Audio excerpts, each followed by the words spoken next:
from 6 to 10. Check. 1, 2. Are you ready to elevate your spirits? Look no further than Black Ring Spirits, your local craft distillery nestled in Town Square Mall. Indulge in the smooth richness of our handcrafted spirits, meticulously distilled to perfection. Whether you prefer the bold kick of our bourbon or the subtle sophistication of our gin, Black Ring Spirits has something for every palate. Visit us today at Town Square Mall and experience the essence of true craftsmanship. Black Ring Spirits, where passion meets perfection, unconventionally traditional. Admin a la carte are specialized local experts committed to helping you run your small business. From general admin and sales support to marketing, digital media and technology to real estate and compliance. Admin a la carte's only goal is to take your business to the next level. Find out how Admin a la carte can elevate your business. Visit admin-alacarte.com for more information. That's admin-alacarte.com. Admin a la carte. Your business doesn't fit into a box. Why should you have to? On a recent episode of the Outlaw Radio Network. Some of our listeners even appreciated you dumbing it down for them. So, on behalf Sometimes of I have to mansplain for people like. By the way, mansplaining is when men explain things to a woman in a condescending tone. I just mansplained. That's the Outlaw Radio Network Sunday nights at their new time from 6 to 10. Outlaw Radio. Never give in. Never give in. Never, never, never. In nothing, great or small, large or petty, never give in except to convictions of honor and good sense. Never yield to force. Never yield to the apparently overwhelming might of the enemy.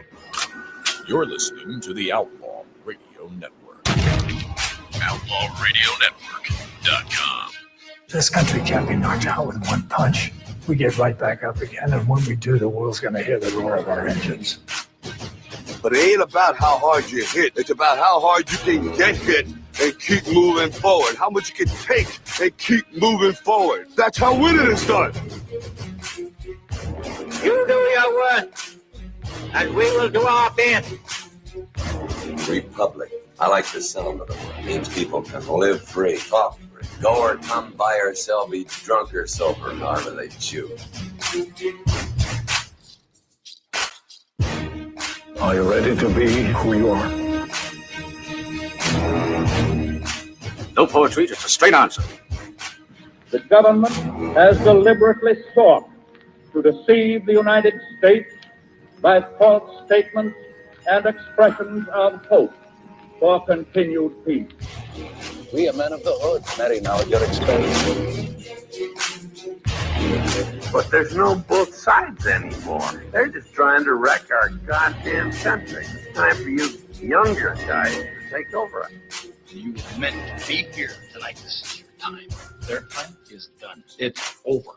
Screw them. This is your time. Now go out there and take it. If you guys don't start thinking as men, we're going to have a lousy country. For the crimes of incitement to cause unrest, I declare to be an outlaw! All right, it's the Outlaw. I never get a microphone with a switch on it, Dennis. Don't look at me like that. And you give Paul a bad time about that. Well, that's because I normally don't have a microphone with a switch, so I never have to think about that. You never have the Nintendo mic? No, I never have. No, I usually have the cool white mic that Thomas got, but we've decided that today all the white power goes to the Libertarian Party. So congratulations. I'm spreading it around. Hello, Tom. Hello. Welcome to Outlaw Radio. It is the 29th of June, 2025. Last show of the first half of the year. So congratulations. 4th of July, a couple days away. None of us wore our patriotic clothing, so that's good to know. Even Lori, who was like, hey, kids, don't forget to wear your patriotic stuff, didn't wear patriotic stuff. Yeah, I did. Where's your patriotic? My red sweater's right there. Yeah. Oh, so just wearing red? White. She's red, white, and blue. So the Bloods in LA are patriotic. Got it. Okay. She's red, white, and blue. Perfect. And I made your snacks white. You did make red, white, and blue snacks. I totally forgot, but I will wear my red, white, and blue on next Sunday's show because it's 4th of July weekend. Okay. So we'll do that. I will do the same. I mean, no, today, Tom, listen, Paul's not here. Today was. Can you please wear your Christmas sweater with the nipples cut out? Please. please? Please. Just for Paul. We'll call it Christmas in July. Come on. Don't be a schmuck.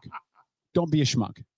How about if I do something equally upsetting for him? Tom. We'll just have a second 4th of July, Tom. Yes, Do you ma'am. have a patriotic shirt that you could Will you doctor? turn her mic up just a smidge, Dennis? No, but I'm sure I can find 'Cause something. I do. Okay, I'm sure I can find something ridiculous. Okay. Yeah. I think you should just come in topless with the American flag draped over you like you just won the Olympic gold in women's soccer. That's what you should do. With the ornaments. Speaking of which, Brandy Chastain, if you ever want to come on the show topless, more power to you. All right. So welcome to Outlaw Radio. Gonna be a fun show tonight. Alisha Beeler is going to join us in just a moment on the casting couch. I don't think she knew we called it the casting couch, but we call it the casting couch. Congratulations. Paul will be here later because he's Paul. Sorry, Alicia. We fought against that. Yeah. Later tonight, we are going to discuss just a whole bunch of Supreme Court decisions that came down over the last week. Some of them are pretty monumental, and some of them I literally have to ask myself, why did this have to go to the Supreme Court for somebody to rule like in a logical way that wasn't absolutely stupid? Like I don't understand the litigious nature of our society now, and some people need to be castrated. So we'll talk about that in the second hour. Later in the show, Boss Baby and Man Chop are on video, and we might have time to get to them tonight as well to find out how the relationship is going and find out when they're getting married and if we can do the wedding on the show. Oh my gosh.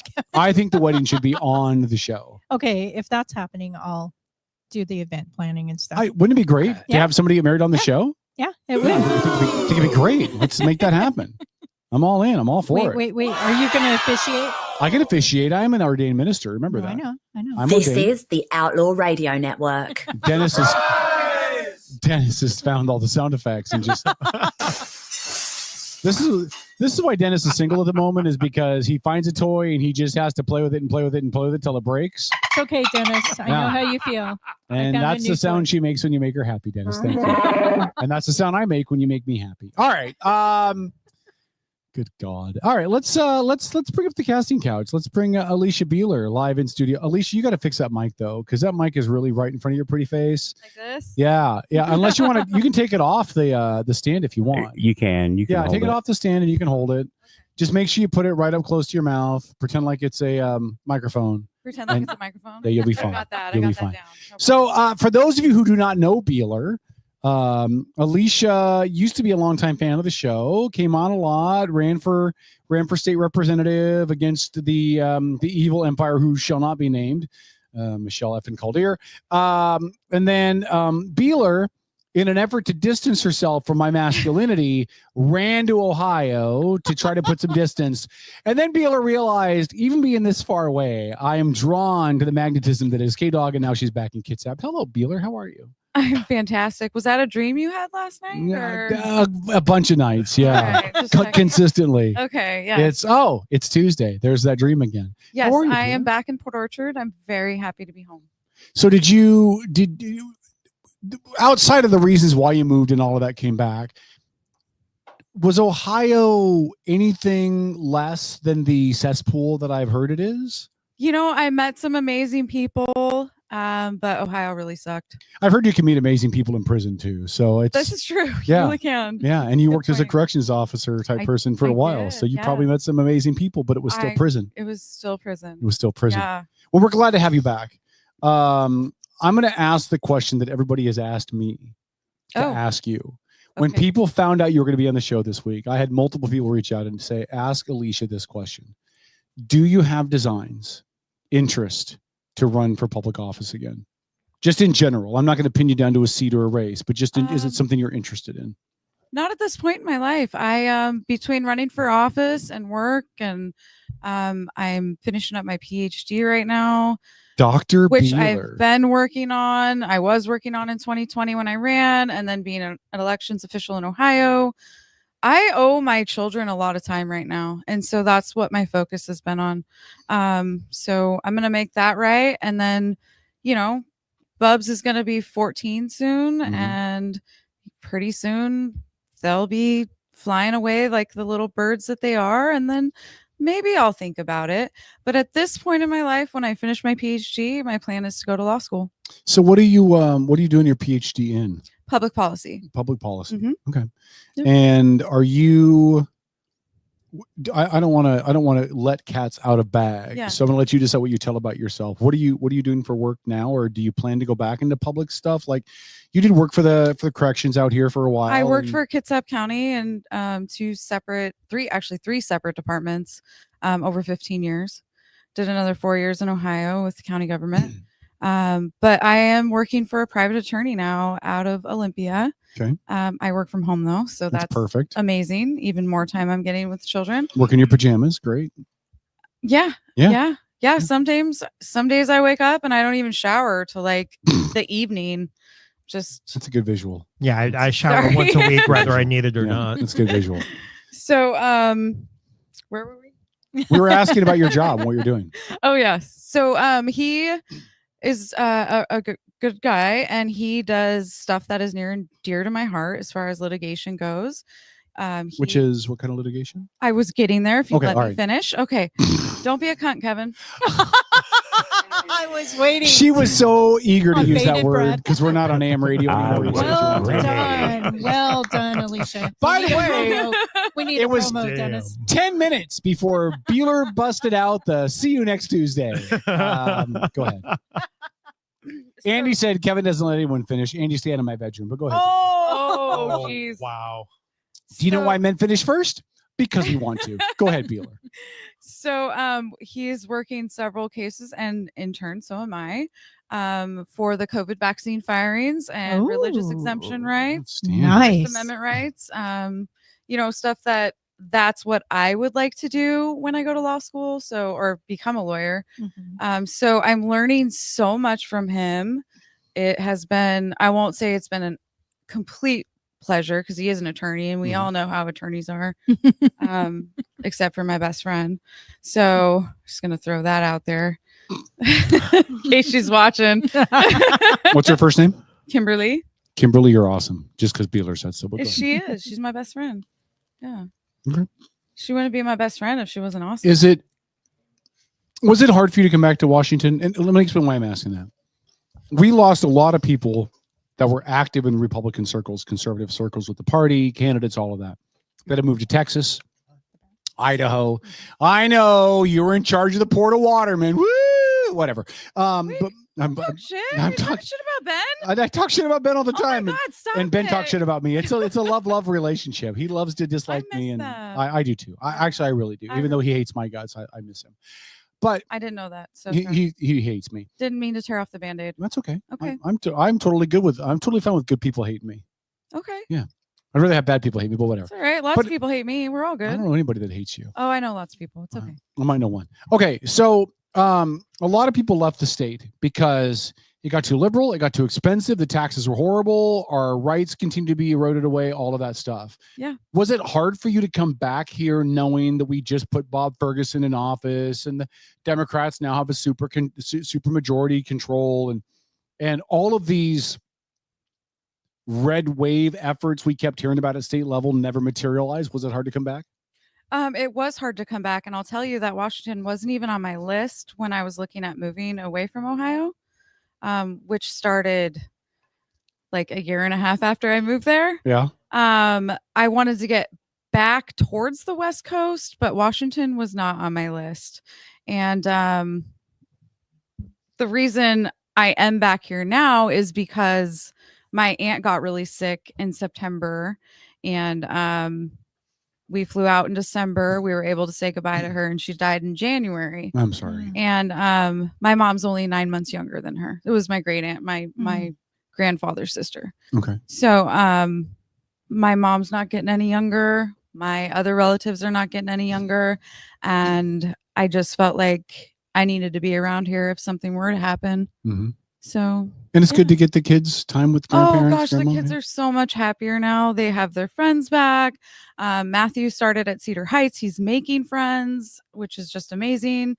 You know, he was pretty young when COVID hit and they got kicked out. So he hasn't really had that time in school. A lot of people don't know is that when we were in Ohio, just like a month after he had started school, he started getting really sick and we didn't know what was going on. And I took him to the emergency room one night and it turns out he was a type 1 diabetic and he was in ketoacidosis. So he was in the ICU for a few days. Wow. And so that was like the new normal that we had to deal with. And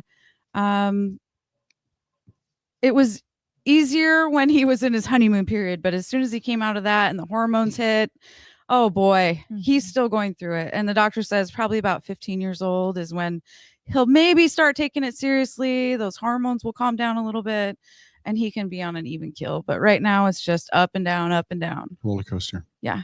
How are you handling it? Do you know? I mean, you've had a lot of upheaval the last couple of years, moving and moving back, sleep and well. kids. I get like 4 hours of sleep a night. That's because you're a maniac. I always have my ear listening for that alarm to go off.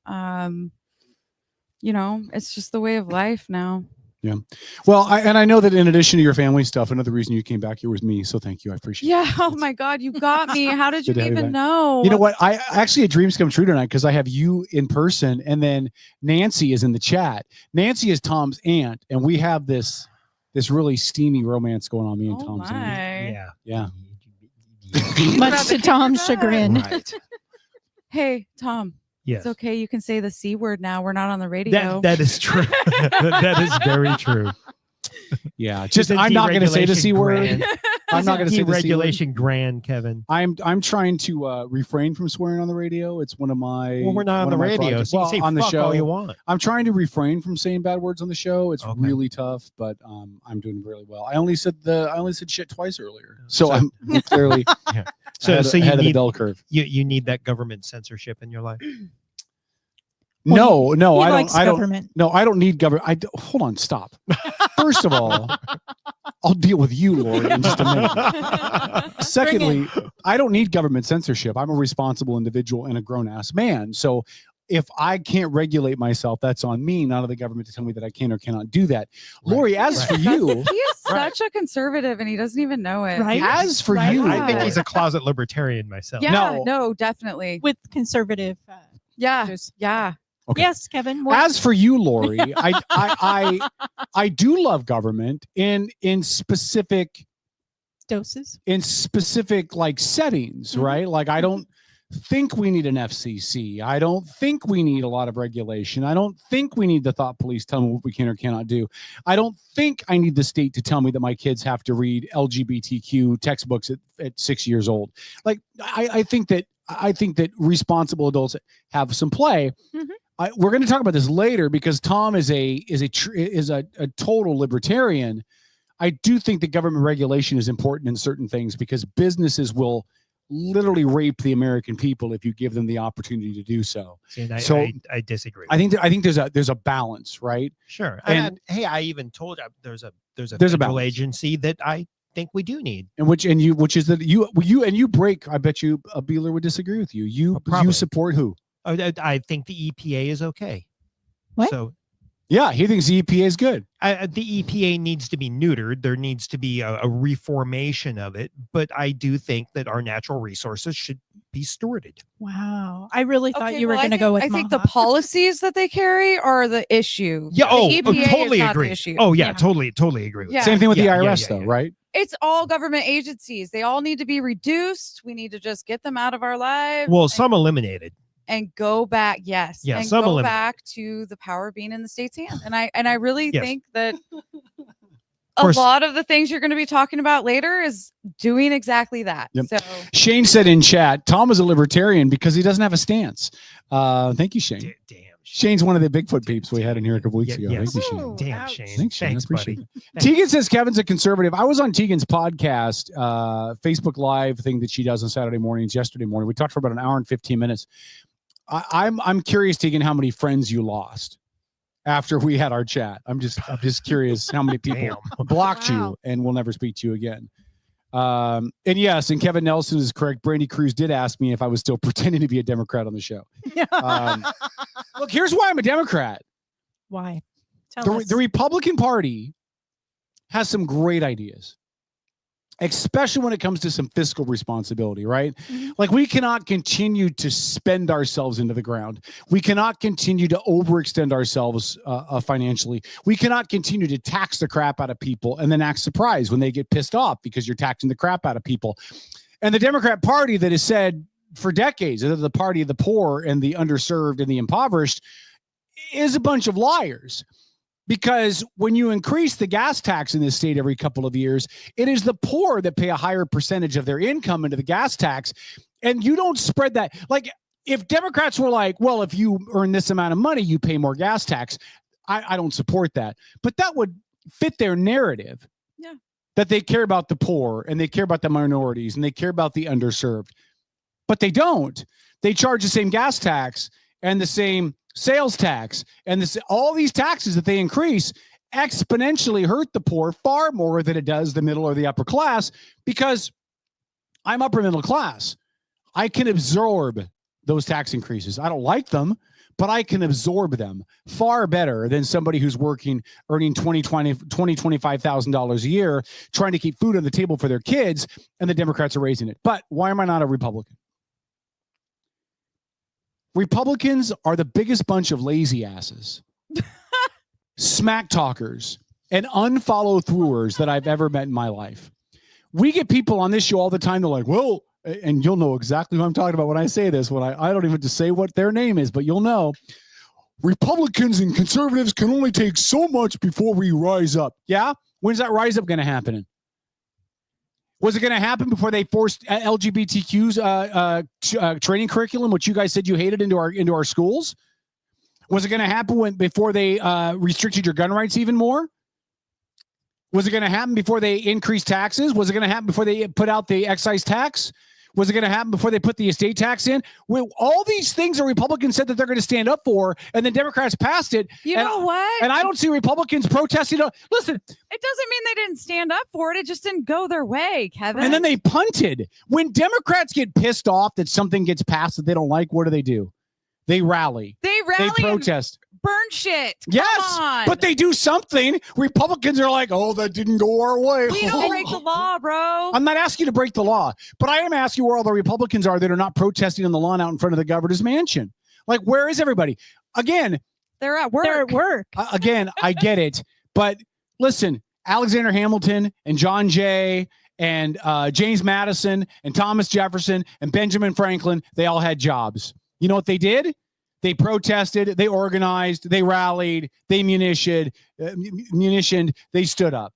They didn't use the excuse, well, I got a job, to keep them from going out and doing something.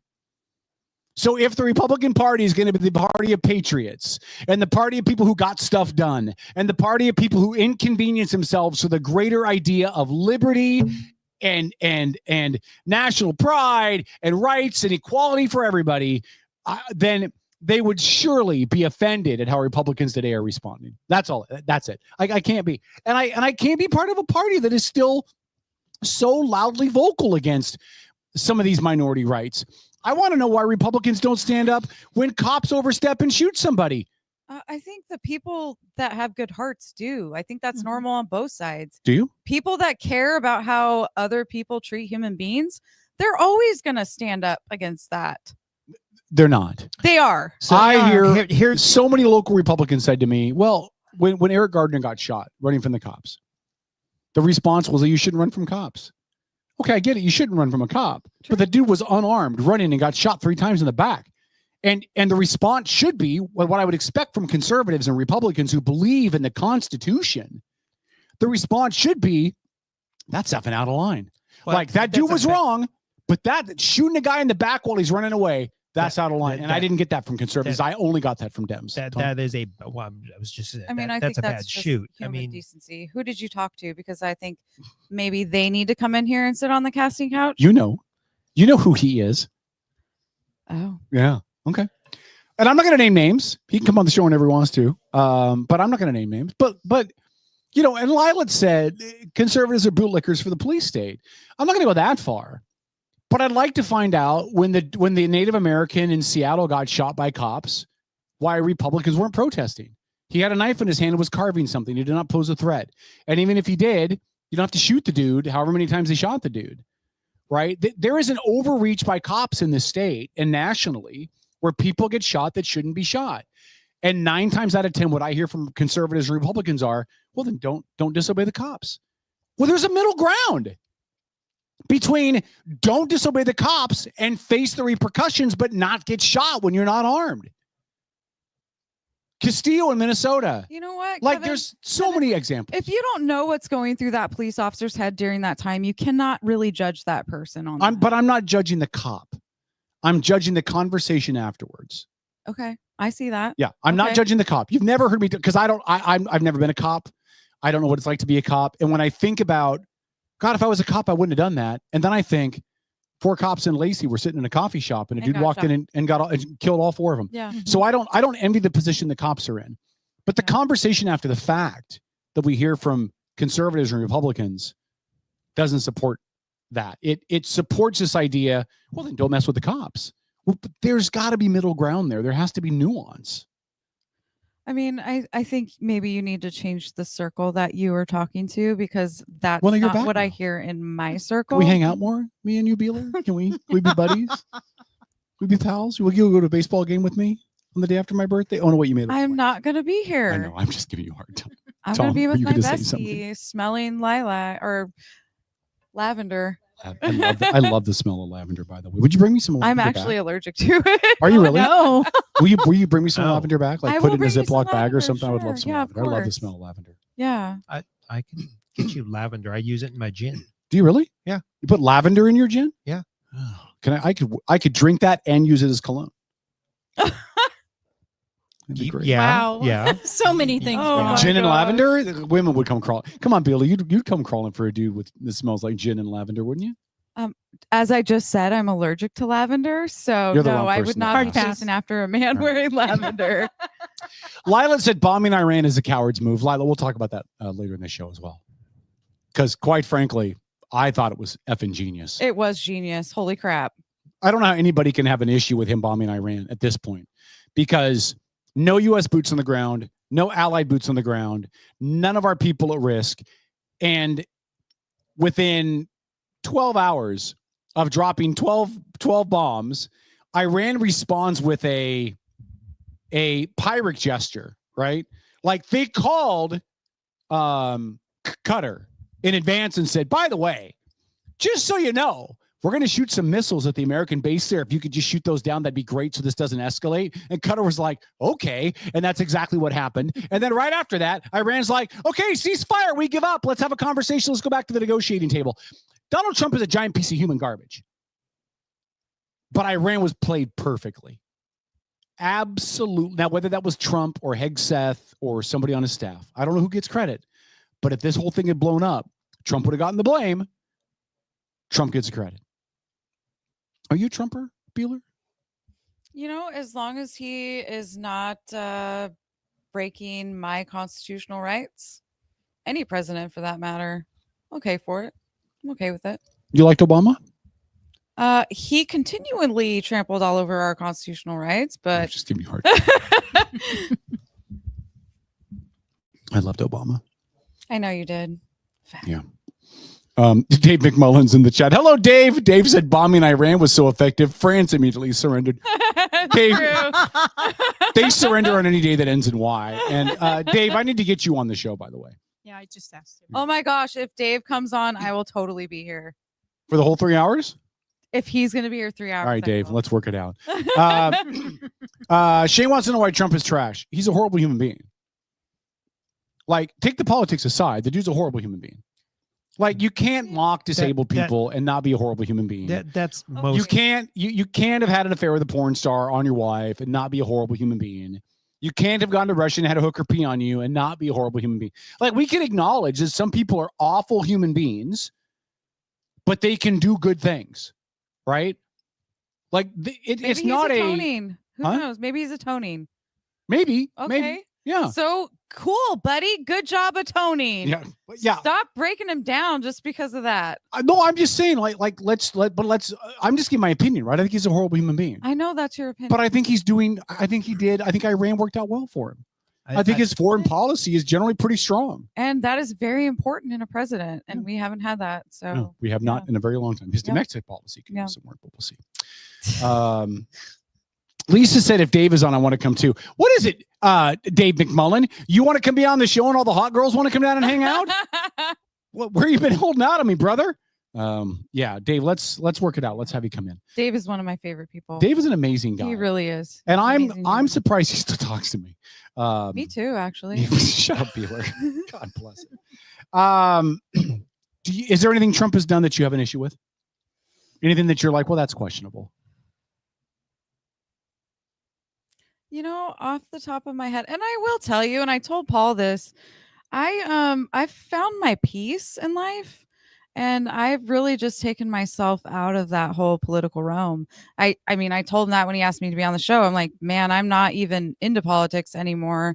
I think as an elections official for the last almost 4 years, I had to be right in the middle, and I found such a peace in there. I mean, the job sucked, don't get me wrong, and I worked really long hours, but I found my peace just, I guess, with my blinders on. And I know that sucks because it's important, but I don't want to lose my peace. Yeah.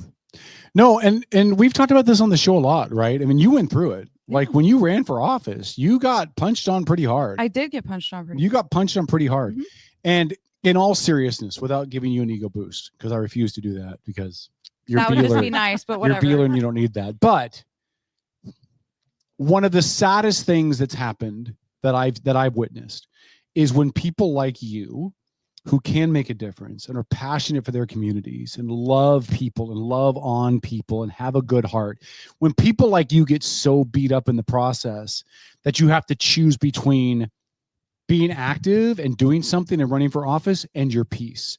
Like, that's sad, because you, the Marty McClendons, people like that I think have really amazing hearts that could do great things. Okay. At some point have to throw their hands up and go, boy, this is bad for my mental health. Right. Exactly. It's bad for my family. It's bad for how I feel about it. It's how I look bad at how I look at the world. Yeah. And I will just tell you that I still have a great heart, and I didn't mean to imply that you and did. I'm still working in the community. I rejoined Fathoms of Fun. I rejoined Seroptimus, the groups that I belong to.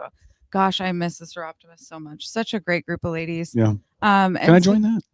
Just kidding. Go ahead. No, Kevin, we don't let dicks in. Perfect. Hold on. And I didn't mean to imply that you didn't have a good heart or that you weren't in the community. And I was just restating that. Like, I still am community centered. I came back.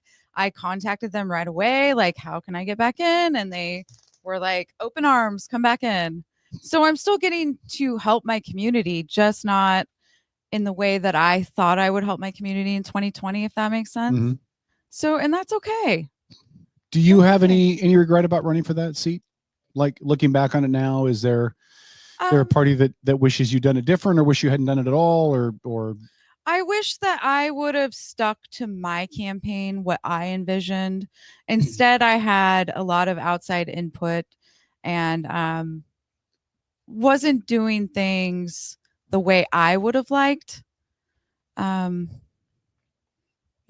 Yeah. Okay. Yeah. I would not disagree with that. Yeah. I think, again, not to give you an ego boost, I think if people knew Beeler and knew who you really were, yeah, that election would, I don't know if you would have won, because I think that for whatever reason, bunch of lemming moron idiots, Michelle Caldier has this really good foundational following in the county. I'm not gonna come on here and say anything bad about. No, I don't want you to. But what I'm saying is, I think the numbers. I think she appeals to people on both sides, and I mean, that's great for her. I mean, in Washington, you kind of have to do that if you want to stay in office. What about the people that say, again, as a conservative? Yeah. Is it fair to call you a conservative? I still have my conservative values. I'm just out of the whole political scene. Yeah. Is it wrong for the conservative movement in the state to have been so stuck on this whole rhino purple argument? Absolutely. One of the realizations that I came to, being on the outside and looking in on Washington politics, was that, especially with I don't even know how to say his name. His last name is Bird. Is it Semi? Semi. Yeah. I was calling him Semi, whatever. Yeah. Hooked on phonics worked for me. I can read. Yay. The way that, and I'm sorry, guys, that I know supported him and still support him. I feel like if the people that were supporting Byrd had backed Reichert when he won the primary, there was a really big.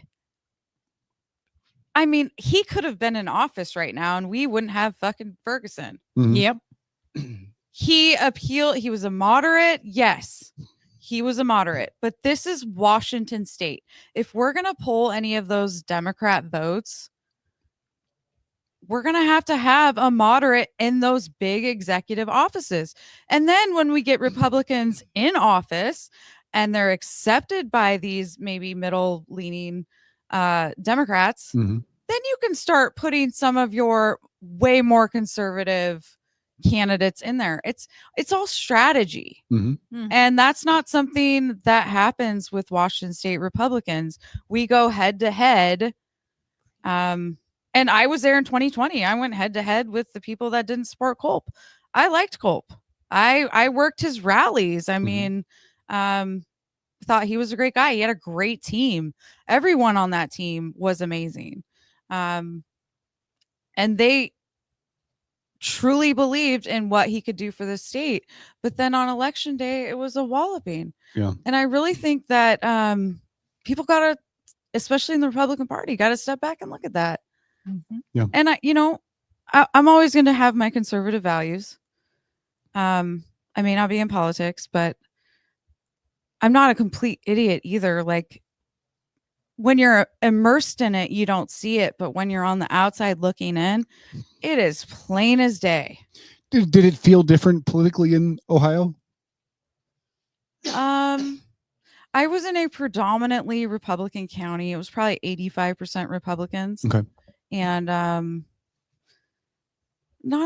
there was a couple handfuls of people that were amazing people within the Republican Party, and the rest of them I would have just liked to bitch slapped and been like, shut the fuck up. Mhm.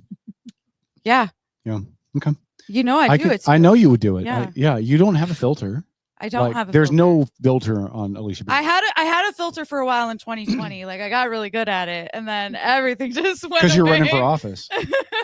Well, I don't know. Trump comes out and says the F word in front of the press You know cameras. what? That was awesome, though. He Yeah, made it his was. point with that. Yeah. Well, and by the way, Biden, again, hypocrisy, right? The hypocrisy of our democracy. I haven't used that phrase on here for a while, but it's the hypocrisy of our democracy. Joe Biden dropped an F-bomb in a presser a couple of years ago, and the Dems were quiet about it, and the news agencies let it ebb and flow and die away. Donald Trump says the F-bomb, and the liberal media is like, oh my God, I can't believe they're having a stroke because he said the F word. Like, admit it for what it is. Were you going to say something? I actually did watch that, and I was like, "Oh my God, that was genius! Yeah. It was genius. It was pure political genius on Donald Trump's part." Yeah. And I'm sure he didn't mean to say it, but it came out really awesome. Yeah, and he was right. Yeah. Like they've been at work for so long, they don't know what they're doing. Yeah. And he's not wrong. Yeah. It's a challenge, right? Because again, I don't like the guy personally, but I could acknowledge when. But you voted for him. I did vote for him, but listen, I know. I'm I just get beat up teasing by you. that all the time. I'm so sick of people telling me that I'm MAGA because I voted for him. Like there is a middle ground. You're MAGA? Oh, No. I've been told I'm a Trumper. I've had people call me a Trumper. And the problem is that we are so polarized. Yes. We are. You're either left or right. There Correct. couldn't possibly be people in the middle. Correct. There couldn't possibly be other reasons why you would vote for Trump other than the fact that you want to leg hump him, right? That there couldn't possibly be any other Well, reason. I think after Biden, it made it really easy to elect him. Just saying.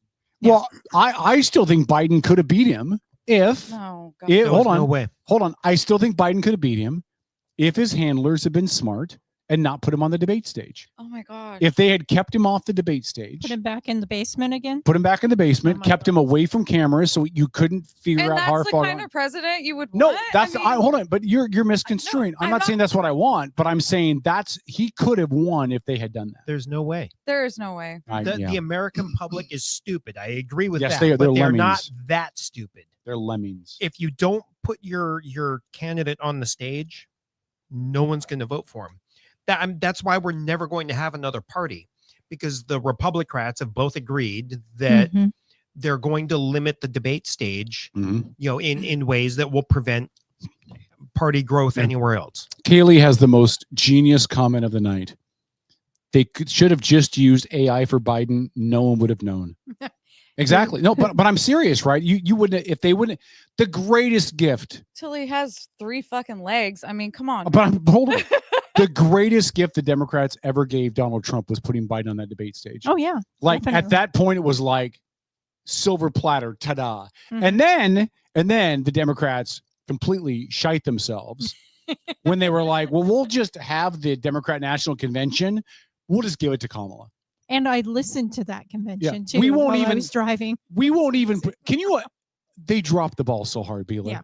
If they had said, we're going to extend the national convention another week, we're actually going to have people present platforms and why they think they should be the nominee.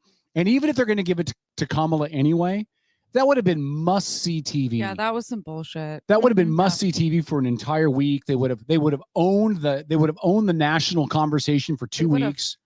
And then they would have presented Kamala Harris as a victorious, she earned it candidate instead of a. And I think that was a problem for a lot of Democrats. Yes, it was. It was for me. Yeah. But she still wouldn't have won. No, but I'm just saying she would have done better. She wouldn't have won. She would have done better. No, this election cycle went conservative because that's the political pendulum. I mean, yes and no. I would say that historically, a lot of our presidents have served those 2 terms before it flips back.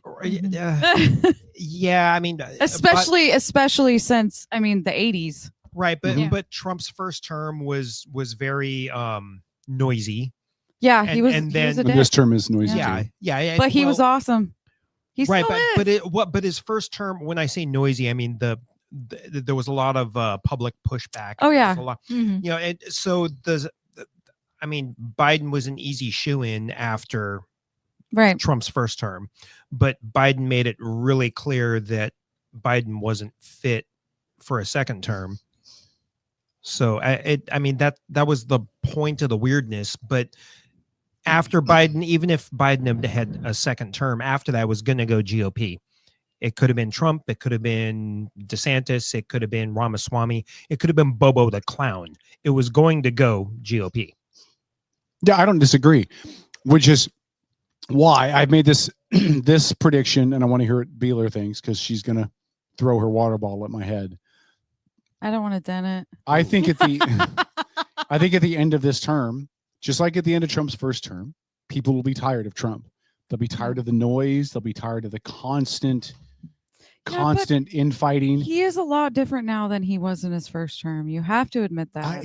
But I still think he's noisy. I still think there's a lot of noise, and there'll be a lot of fatigue. I think people hate him just because he's Trump. Right, but the public opinion is different this time around. It really is. In 4 years, he won't be able to run again. Although Kaylee said that she thinks that he'll get a third term, that Vance will run for president, win, Trump will be his VP, and then JD Vance will resign.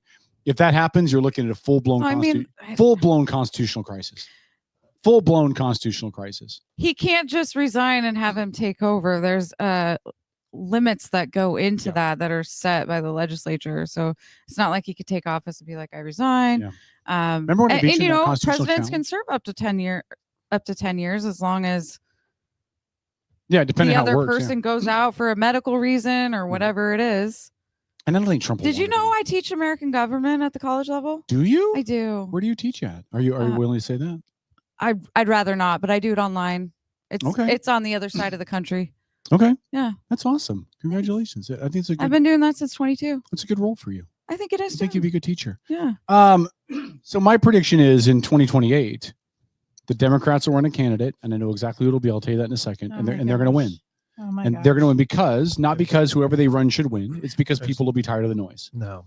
And you're going to be looking at. I think it's different this time. You're going to be looking at President Alexandria Ocasio-Cortez. Oh my God, no. Yeah. No, really. That is the biggest. And by the way, I've been talking about it for weeks. And what happened? What did Paul share last week?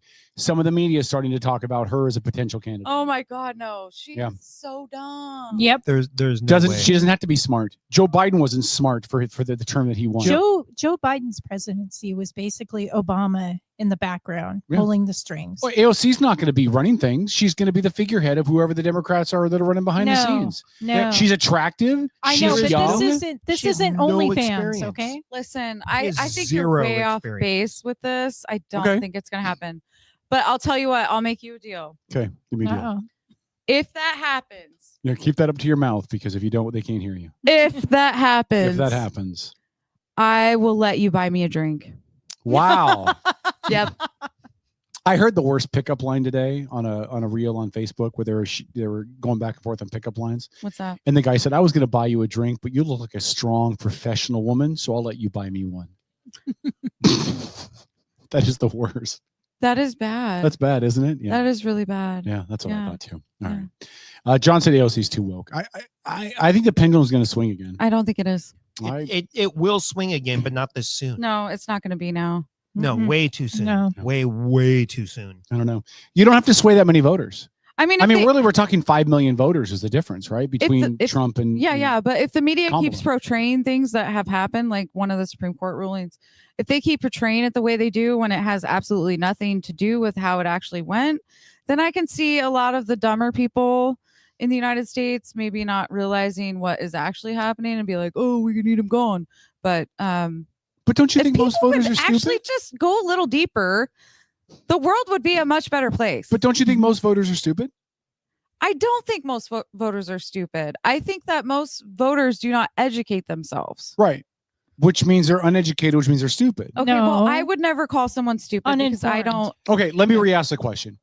Don't you think most voters are lemmings? I don't think that. They follow the herd. They go with what feels good. They don't spend the time in research. They don't fully understand the nuance of the questions. And they vote with their heart and their feelings more than their logic and their I don't have the quantitative data on that, but I would Love when you use say big words like that. Go ahead. I would. I broke Beeler. Outstanding. No, go ahead. You don't have the quantitative data, but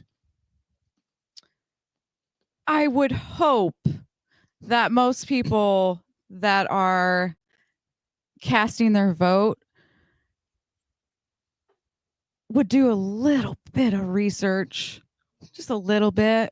Mm-hmm. That's my hope for everyone. I get so tired of the ruckus and the back and forth that's happening in the chat. I know. It's I can't even look at it all the time because it just becomes so much. Oh, to try to it's keep just track a of. snake pit. You just called your listeners snakes. It's a snake pit. It is a snake pit. The comment section. Yeah, the comment section becomes literally becomes Yeah, chaos. no, it is a snake pit, and I don't think anyone in there is blind to the fact that it's just. We have some nice people in there, but we have some people do, but whose it's- sole goal in life is to go up there and stir stuff up. Right, but it's not conversation though. It's not an exchange of ideas. Exactly. It's just harassment and. So can I just tell you my Before best you say friend- this, if you want Alisha Beeler to stay for a whole nother hour, please put that in the chat. Go ahead, Alisha. my best friend is a Democrat. Kimmy is a Democrat. What? Yeah, we've been best friends for over 10 years now. Okay. We have the best conversations about politics. Mhm. It is possible to do. Yeah. You just have to listen, and don't listen to answer, but really listen to them. It's not going to sway your mind. You're not going to sway their mind, but you're going to learn something about someone. And that is absolutely phenomenal. Yeah. No, Paul and I have been doing it for years. We don't align politically. When Jesse, oh my gosh, yes, you do. Whatever. No, we don't. When Jesse Young used to come on this show, him and I didn't align politically on everything, but we had great conversations. Like the ability just to have a conversation with somebody who doesn't agree with you You're about not going to everything. sit up there and talk bad about someone of the other party like that, especially when they're right in front of you. I'll talk bad about people right in front of me. Will you? Yes. Okay. Michelle Caldier comes in here. I have Oh some my pointed questions to ask her. I'm not a fan. What? Emily Randall. If Emily Randall wanted to come back on this show, I have pointed questions for Emily Randall. You know what I mean? Like there's some, as a general rule, Beals, I look at candidates and I think, I don't have to agree with you. I respect the fact that you're going to get involved and you want to help your community, and maybe your plan is way off, or maybe I don't agree like theologically with where you're coming from. but I see your passion to make a difference, Yeah. right? Yeah. Some people, though, I look at them and think, you're in this for a money grab, you're in this for power, you're in this for control, and you're in this for your own. How is it a money own- grab when they literally make crap? Because They make crap. do you know how I know it's a money grab? Again, I hate to bring up her name because you roll your eyes when I bring up her name. Michelle Caldier's. It's because I feel like you're just beating a dead horse at this point. I'm you. I'm beating a dead campaign. Mhm. But no, I mean she stayed relevant off of donations. Essentially, she hasn't been a dentist for years. So where there's got to be money coming in outside of the paltry 48,000 or 52,000, whatever it is that they make as a state representative. I mean, I think it's more than that now, but yeah. Well, let's go to the north end. Tara Simmons, whom I very much like, even though she's pissed off at the show and will never come on again because how dare I ask a question that questioned her. She's got money to go on cruises and vacations literally every other month. Where's that money coming from? She got fired from her job for the nonprofit she started. So where does all that money come from? There are other opportunities to earn money when you're in state politics. So it isn't. So I do think that there are people who get into this that want to make a difference. I think if you got elected, you were going to get elected because you wanted to make a difference. You wanted to make the this. only reason I ran. Yeah, you wanted to make a difference for your kids and for yourself and for your grandkids someday. And My that's family. That's and my why you friends ran. And my community. But I think there's people like Emily Randall, and I'm going to single her out specifically. I think for her, she sees her job as a stepping point. She sees her job as an opportunity to amass some power and to amass some name recognition and work her way up. And that's why she's running for Derek Kilmer's seat, because that job in the Washington State as a senator for Washington State was nothing more than a step up. And now she's going to run for U.S. rep, and then she'll probably run for U.S. senator when Cantwell or Patty Murray decide that they've had enough. Which Patty Murray's probably Oh my God, both lazy. They need to go. nearing the end of her Tennis lifespan in the shoes on, Senate. Get the hell out of here. Yeah, Go for a put run. those tennis shoes on. But I think that's what Emily Randall is. I think she's an opportunist, and she's ladder chaining herself up. She is making the politically correct moves. It isn't. Isn't that? I mean, isn't that anyone who's motivated to get into politics? I mean, they're going to be a career politician. No, I don't. Absolutely think not. Oh no, You weren't going to be, were you? I was not going to be. No. And I think there's some standouts. I mean, I don't know much about your political past, but I think guys like Travis Couture, they're in it for the right reason. He is so amazing. Isn't he Travis is love a him. great guy. Yeah. Dan Griffey. Dan Griffey's another one. I love Dan Griffey. Yeah. When Jesse was active, I mean, I've had lunch with Jesse and sat and talked to him. He's in it. I for the had right coffee reason. with Maureen the last week or this week, Tuesday. Did you? Yeah, it was so good to see her. That's Jesse's mom. Yeah. Okay. Yeah. Yeah, like Matt Macklin, not to just stay on one side. I mean, those are most of the people I've met. Boy, Matt Macklin, he is a smart dude. I man. like Matt Macklin. Oh, you I need to get don't on know again. who that is, but okay. He's a Dem. Dem, is he? He's a lawyer. But he's also on the. Is he with That the just party? What? Is he with the party? Is he doing work for the party now or something? I don't know. Matt Macklin is. I would need to get him back on the show. And he is smart. Yeah, he's a no, smart cookie. I like. So, and you know who we really love on this show? Did he run for commissioner? Yes. Okay. Yeah. But those people, I mean, that list, that's a short list of people in politics, and I think they're the exception, not the rule. Okay, I'll give you as that for their motivations. You know who we love on this show, and it's thanks to Rick Eckert, but Ace Haynes, that guy. I had a conversation with Rick last week after he was on the show. We had a conversation. Oh, and it was just an Ace Haynes love fest. And Rick Eckert's another one of those politicians that Ace- is Ace- in it for the right reasons. Ace Haynes showed up. I think it was city council meeting this last week, and proceeded to lose his mind and left before they could throw him out. So Ace, if you're listening to the show, man, we love you. We'd love to have you on, just not in person because you scare the shit out of me. Boy, that dude is. I don't know why Rick is so infatuated with Ace Haynes. I don't know, Rick. Have you met Rick Eckert? I don't think so. You and Rick would make good friends really quick. Rick's a conservative. He's up on the Paulsville City Council. Worked on the school board up there for a little bit as well. Stand up dude, great dude. I like stand up. I'll ask you off the air about this. Okay. But I got a plan. It was the county commissioner meeting, Rick says, when Ace Haynes showed up and lost his mind. Oh, Ace. God, I love you. Okay. So are you going to stay for another hour? Like the chat is just blowing up. Please, more Beeler. We want more I'll Beeler. give you another half an hour. Another half an hour. Okay, Yes. Perfect. That's good. That's good. Tell get out of here at 8. You have plans with your daughter. I'm going to give you a hard time. I already told her it may go over an hour. She's fine with it. Okay. She understands. How old is your daughter? She's 19 now. Does she have interest in politics? Does she follow it at all? Or is it something that just at 19 she has no interest in? Okay, I will just tell you this. She is a firecracker. She is God, I wonder who she gets that from. 4'11", 95 pounds. And she is a firecracker on the other side of the spectrum than me. Oh, she's a lib. She's liberal. She has libertarian tendencies. Libertarian or liberal? Okay. Libertarian mixed with socially liberal. Okay. Yeah. So her and Tom would be good friends. Yeah. But you know what? She knows her shit. She knows it. And I can't argue that. If you're gonna have those views, be passionate about it. What does she believe that's different from what you believe? I don't want to dig up a whole bunch of stuff. I don't really want to go into that, but I would just say like the Israel-Palestine conflict. Mm-hmm. She was out there with her signs, peacefully protesting. I mean, we have that right as U.S. citizens to be able to do that. I took her to every single rally and picked her up. Mm-hmm. Because that's what you do as a mom. Mm-hmm. You don't say this is what you're going to believe and that's how it's going to be. You give the opportunity to come out on the other side where they want to.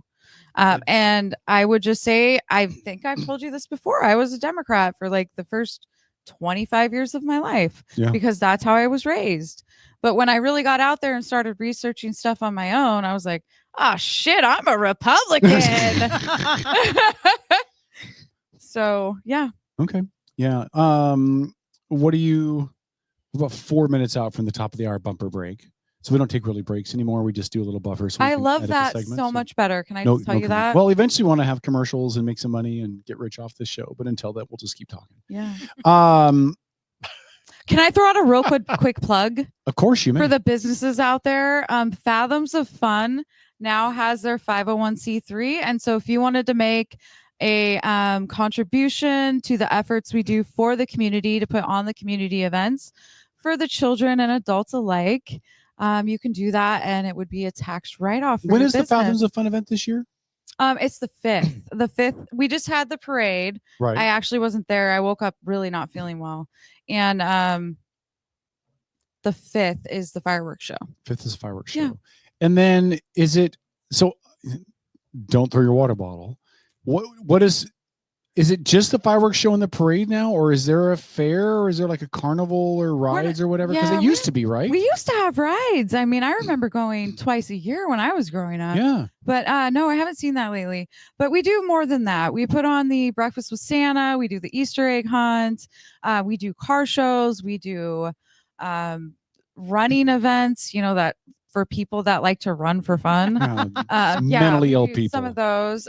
There's a lot of stuff that goes into it. And then, of course, we have our royalty program and we provide them scholarships for the work that they've done within the community and doing parades and, That's the last image I have of Fathoms of Fun is the princess. Is the royalty. Because we've interviewed several of them over the years. About. Yeah. We've interviewed some of them over the years and it's nice to see at a young age kids getting active in their communities and earning. It really is. Yeah. And so I would just tell you, like, before I left and I was doing it, some of the younger girls are now, the duchesses and the princesses and the queens, or the queen. I guess there's only one. But to see how much they've grown, they have just fully come into who they are and their confidence level compared to then. Holy moly, I couldn't be more proud. Yeah. It's amazing to see. It is amazing to see girls grow like that. And it has to feel good to know that you were part of an organization that fostered that. I didn't do too much with the royalty, granted that, but I loved being a part of, and still do, being a part of those community events. Yeah. I love just being around my community. Making a difference. I'm just telling you, now that I'm home, like the grass is not greener on the other side, guys. I know everybody says we got to get out of Washington. Yeah, it sucks. The cost of living, holy shit. I was making 6 figures in Ohio, not even close to that now, and I'm dealing with a higher cost of living. Yeah. So it sucks. I get it, but ain't taxes great? Yeah. Unless you can go somewhere where you're surrounded by mountains and you've got that salty air and you're surrounded by water and just the beautiful, beautiful scenery that we have here. You're not going to get that anywhere else. No, that's maybe Alaska. Maybe Alaska, Maybe but then it's Alaska. cold and then it's dark for like 28 days. Yeah. And then you get vampires and they fucking kill you in your sleep. Just saying. It is a problem. It depends on how far north you go. Oh, okay. All right, Dennis, can we take a 1 minute bumper break and just to put a divider here? We got half hour with Beeler. So what I'm going to do is I'm going to open the chat. If you guys have a question for Beeler, we'll ask your questions of Beeler as long as they're reasonable and not dumb. So ask those questions. Paul should be here any minute. I bet Paul gets here right as you're leaving. Like you guys will be like ships that pass the night. That's probably Talk in the microphone. He probably planned it that way. He was like, "Oh, that Beeler chick, I don't want to see her." He's afraid of you. He's intimidated. He by you. should be afraid of As me. he should. Just remember, Beeler's the one I beat in a constitutional challenge a couple years ago. Oh, and speaking of challenges, we'll be back after this. It's Outlaw Radio. Bumper break is next. More with Alisha Beeler after this.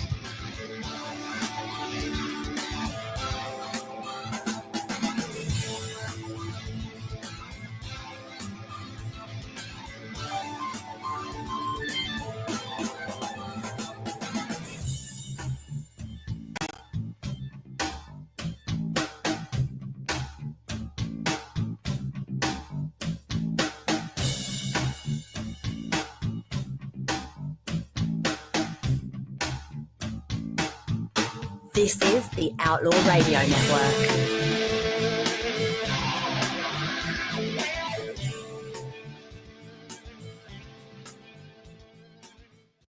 Are you ready to elevate your spirits? Look no further than Black Ring Spirits, your local craft distillery nestled in Town Square Mall.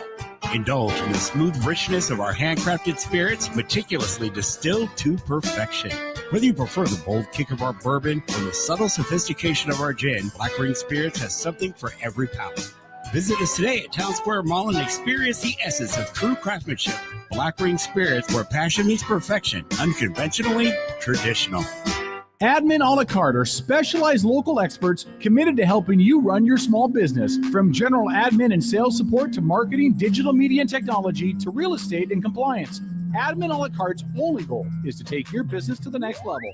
Find out how Admin a la carte can elevate your business. Visit admin-alacarte.com for more information. That's admin-alacarte.com. Admin a la carte. Your business doesn't fit into a box. Why should you have to? On a recent episode of the Outlaw Radio Network, Some of our listeners even appreciated you dumbing it down for them. So, on behalf Sometimes of I Paul, have to thank you. mansplain for people like. By the way, mansplaining is when men explain things to a woman in a condescending tone. I just mansplaining. That's the Outlaw Radio Network Sunday nights at their new time from 6 to 10. Outlaw Radio Network. The older people, I know you're getting a little edgy right now, but you better get into me because I don't want to bum you out, but I'm the future of America. This is the Outlaw Radio Network. Good evening, my fellow citizens. It's kind of stony, huh? It's a real thing. A radio signal from another world. The United States government presents The Outlaw Radio Network. Outlaw Radio Network. To provide guidance to mankind.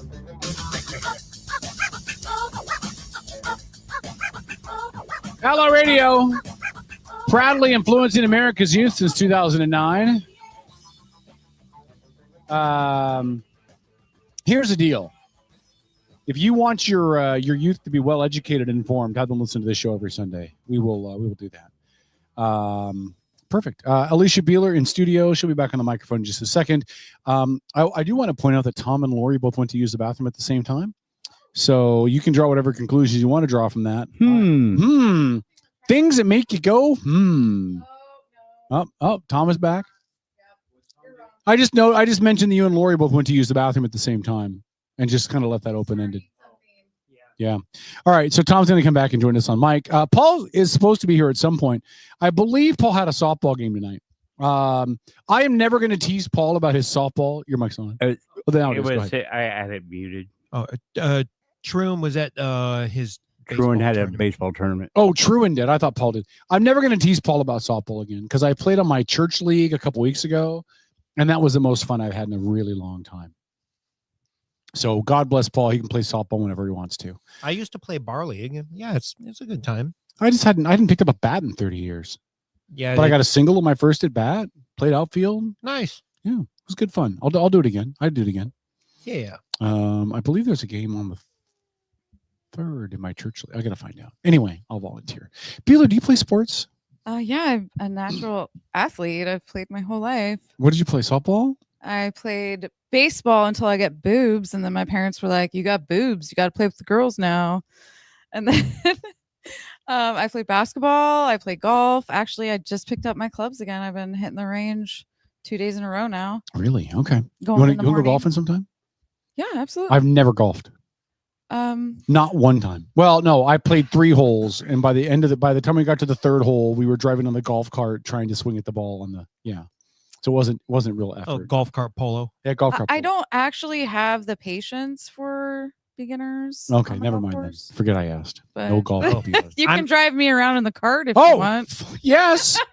If I can drive the cart, I'm happy. I'm terrible because I'm left-handed, so there's never clubs available to practice with, and I'm not going to go spend $1 bazillion on clubs. Oh my gosh, I'm hitting thrift store clubs right now. Okay, I'm about to buy a new set, but yeah, but the trouble is I'm lefty. okay, so but they're thrift store out stuff there. It's so They're out there. Oh crap. Oh, you got the flip off. Robert KG said in chat, and I hadn't thought about this, but the thing that's going on in Idaho, Robert said, I wonder if it's the dad that murdered his daughters.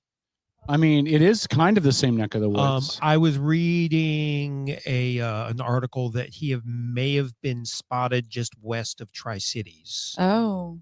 So, I mean, it's within a few hours of a drive. Well, it's not far at all, but for somebody who's trying to, your mic's not on, Lori. For somebody who's trying to stay on the DL, is trying to it's a little hide. Unhinged. It would be a little unhinged. I don't think unhinged. It would be a little counterproductive, at least if you're trying not to be on the radar of the police and you start shooting at people. That's true. Unless you're paranoid. And then you think they're coming for you. I don't know, man. You know? For those of you who don't know what we're talking about, Travis Decker. no, I'm not. Don't mention his name. Sorry. We do not mention their names on this show. We don't. Okay. Their names don't deserve to get remembered. The 3 names of the little girls. One of them was Olivia. I remember that. I don't remember the other 2 girls. Evelyn, Olivia, and I think it was Tegan will know when she's in chat. But those are the names that should be said. It pisses me off to this day. I still remember the names of the guys that shot up Columbine. I don't want to remember their names. I want to remember the people that died. Like I remember the name of the dude that was driving around DC with the teenage kid in the trunk sniping people. I don't want to remember them. I want to remember the people that died. The people that do this for glory their names don't deserve to be remembered. And I wish that the media would stop saying them. But that's just me. But anyway, there's a situation outside of Coeur d'Alene tonight. The last report that I saw was that there was a brush fire. Fire department responded to the brush fire. Somebody opened fire on them with a rifle, killing at least 2 of the fire personnel that arrived on scene, injuring I don't know how many others. They injuring 2 others. Is that? Oh, 2 dead. 2 dead. I know so far. We don't know the injuries of the other ones that were shot.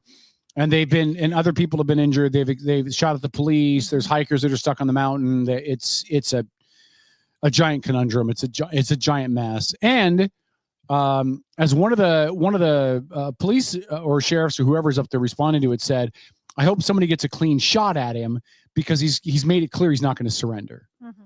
So this is one of those times where police use of force is completely justified, and I hope they take him out sooner rather than later. But holy cow. And Tegan has said that it came back false, that it's not the father. Well, what came back false? That it's not the father, or that he wasn't seen outside of Tri-Cities? So Tegan, if you can be a little more specific in that comment, just so we know.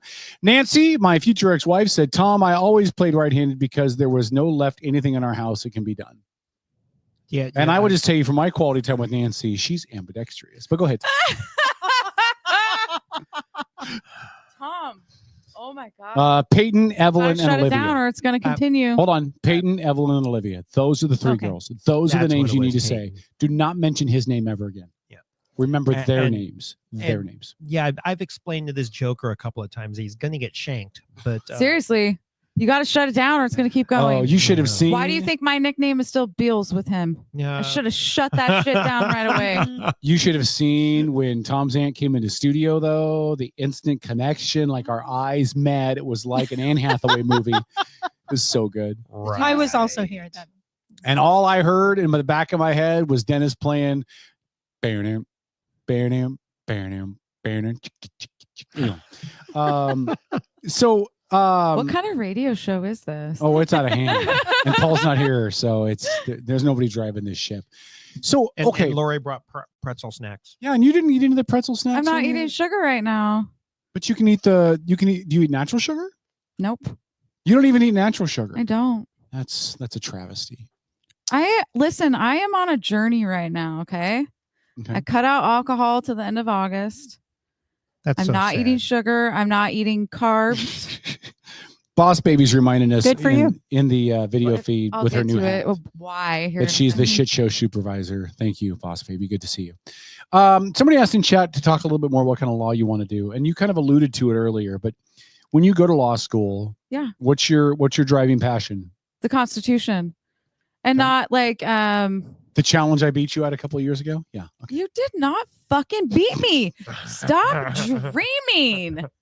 Good Lord. You could probably beat me right now because I've put so much new stuff into my head that it's kind of just, it's circulating in there, but it won't ever stop on it anymore. You're really knowledgeable about the Constitution. I'll give you props for that. Thank you very much. I worked really hard through those 3 master's degrees to really understand the Constitution, buddy. You are almost a constitutional scholar. Oh boy. You're right. Actually, my strength lies within the founding of America. Okay. So You know the first 10 really well. Okay. beat your ass. Who's the greatest founding father, Beals? My favorite's Thomas Paine. Oh, that's a good pick. Thanks. That's not a normal pick for people. when It's they- really not. But when you look at the things that he did, man, that guy was amazing. Would you agree that Alexander Hamilton was also amazing? Oh, good Lord. I Give it a don't rest. like Alexander Hamilton. Why? We've been over this. Look at what many he did. Look at all that he did, though. Founded the Coast Guard, founded the New York Post, founded the Department of the Treasury, founded our whole financial system. And look where we're at now. Had an bud. affair with Mariah Reynolds. It was Oh great. my gosh. I'm not an Alexander Hamilton fan. I'm not. You're a Jeffersonian. We've already been right? through this. You're a Jeffersonian more than a Hamiltonian, right? I wouldn't categorize myself as either of those No? two. Okay. No. All right. You're a pain in Give the me ass. liberty or give me death. Yeah. You're Yeah. a pain in the ass. I am a pain in the ass. There you go. Yeah, I've heard that before. So the type of law that I would like to get into would be defending those people that have had their constitutional rights violated, whether that's First Amendment rights, whether that's Fifth Amendment rights, whatever. Wherever it lays in the Constitution. I don't want to do criminal stuff. I worked in the county doing criminal stuff for 15 years. So that's not where I want to be at this point in my life or going forward. Really, it's centered around protecting people maybe that can't protect themselves. Were there ever people, if you're not comfortable answering this, you don't have to. Yeah. Were there ever people when you were working with corrections for the county that you thought this guy might have had his constitutional rights violated?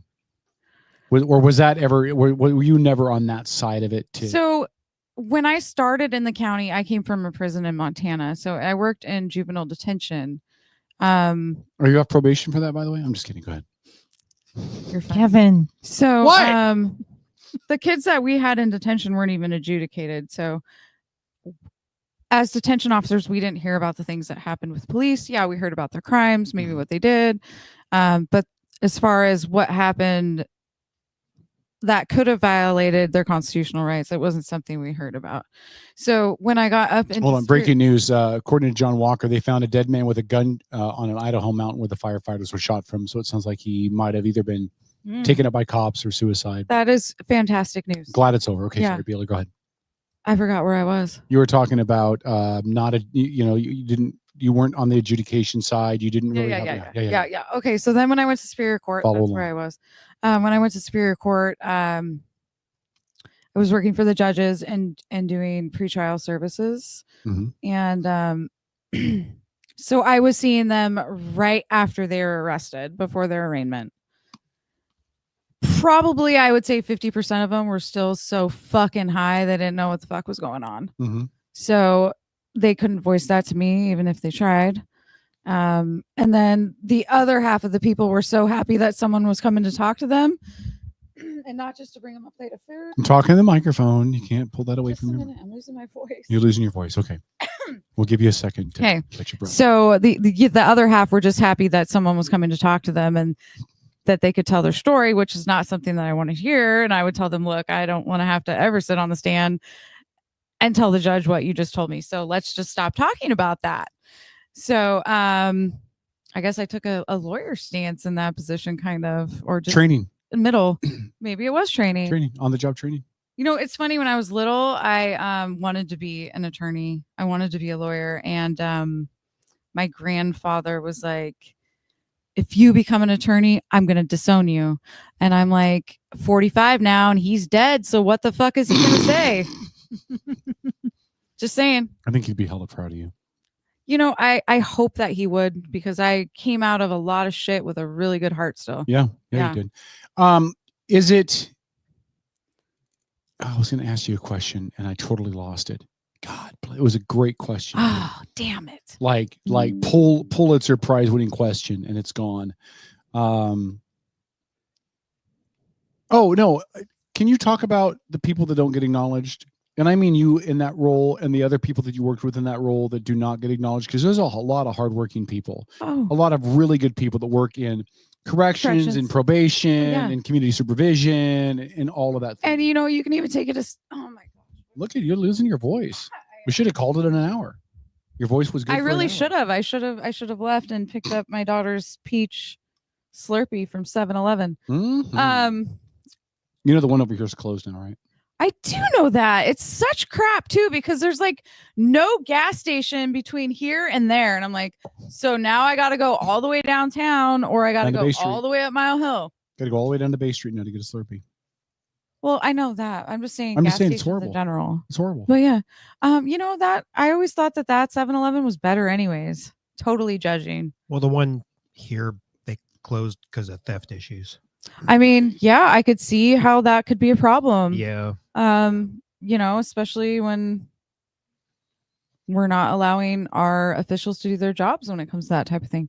Okay, so back to the story. So you're talking about the people you worked with and the important job they do that's never recognized. It's never recognized. So, I mean, the correction staff at the Kitsap County Jail is phenomenal. I have nothing but the utmost respect for them. There were a lot of times when I would go in and someone would be, combative, and they had my back 1000% all the time, without question. Even some of the people that didn't like me. I think people don't like bubbly personalities. I don't think, especially in that setting, they're like, shut the fuck up. Hold on. It's not that you're bubbly, Beeler. It's not that you're bubbly. I'm happy. It's that you're not afraid to call it out. You'll say what you're thinking. That's what people are intimidated by. And by the way, it's because you're a woman. Like men can get away with that kind of thing. Yeah. A woman, she's a bitch. Yeah. You know what I mean? Like I do that all the time. And it's Kevin. It's totally fine. It's a guy. But if a woman does that, somehow it's a different judgment. I'm really proud of you for coming to that conclusion, Kev. Good job. Good job. I'm learning to do. Thank you. My life's complete. Beeler just gave me praise. And then a shout out to, the paralegals that work in public defense, the paralegals that work for the prosecutors. I mean, they're putting in the hours. They're putting in the time. They're making sure your case is moving along if that's what's happening, or, that maybe you were victimized and that person is, going through the stuff that he needs to go through. The public defenders down there are amazing people. They're led by Steve Lewis. I have never met. He is the salt of the earth. Is he? He is such a great man. In fact, I emulate him in some ways in how he treats people. It's something that I saw all the time from him, and I hope when I grow up that I can exude that kind of stuff that he does. You guys don't know who I'm talking about, but he's a great guy. The clerk's office, they really put in the shit. Yeah. They're the people that are taking your money, doing your passport, entering all the stuff into the computer program so you can pull it up online. They're the people that sit in the courtroom and make sure the scheduling information gets out. I mean, they do a lot of stuff, and again, they're led by a really great man as well. Superior Court, working for the judges. Frank is the boss there. I literally became a servant leader because that's what I saw him doing. And I was like, that is who I want to be in my leadership skills. And I'll tell you, and I know that we talked about this when I was in Ohio, I really honed my leadership skills when I was there. So much so, I was a trustee with our association and was asked to teach other elections officials about being a servant leader. It's a great feeling. It really warmed my heart. Yeah. You've been on my Facebook page, so I've been honest and shared some of the stuff with my daughter.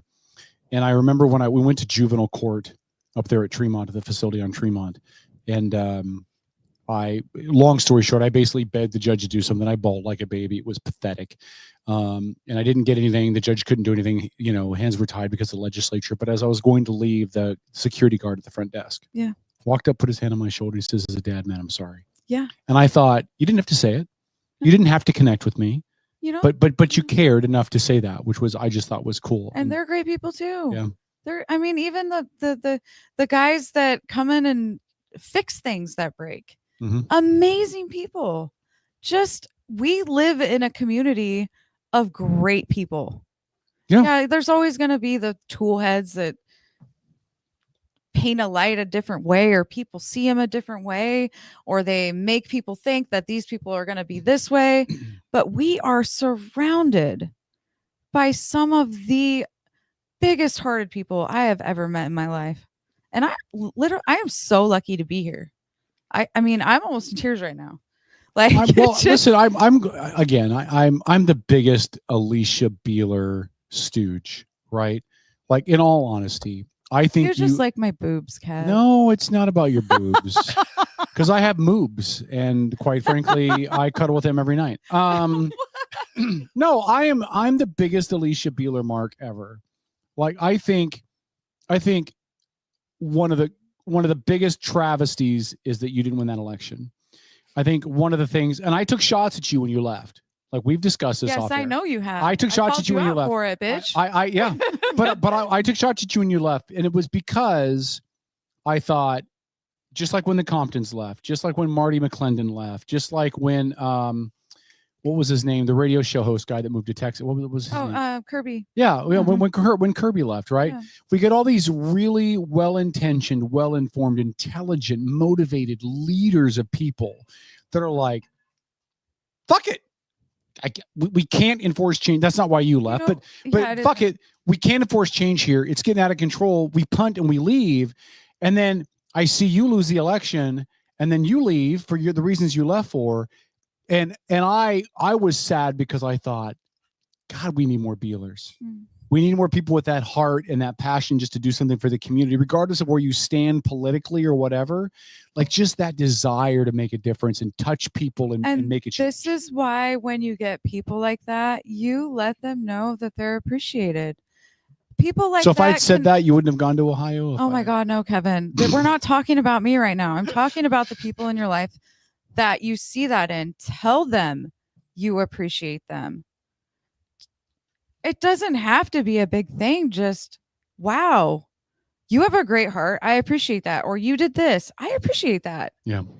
People like us that go the extra mile, give it our all, get beat up and still come back and get beat up again and then leave and then get chastised by some fucking radio host.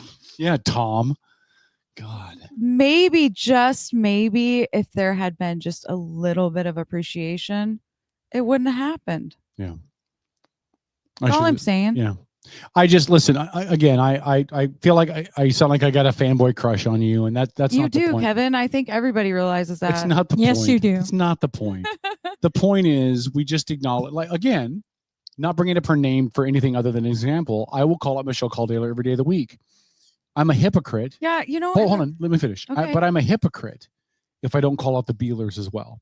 If I call out the people I disagree with, and I don't acknowledge people that I think are doing something right, then I'm a hypocrite.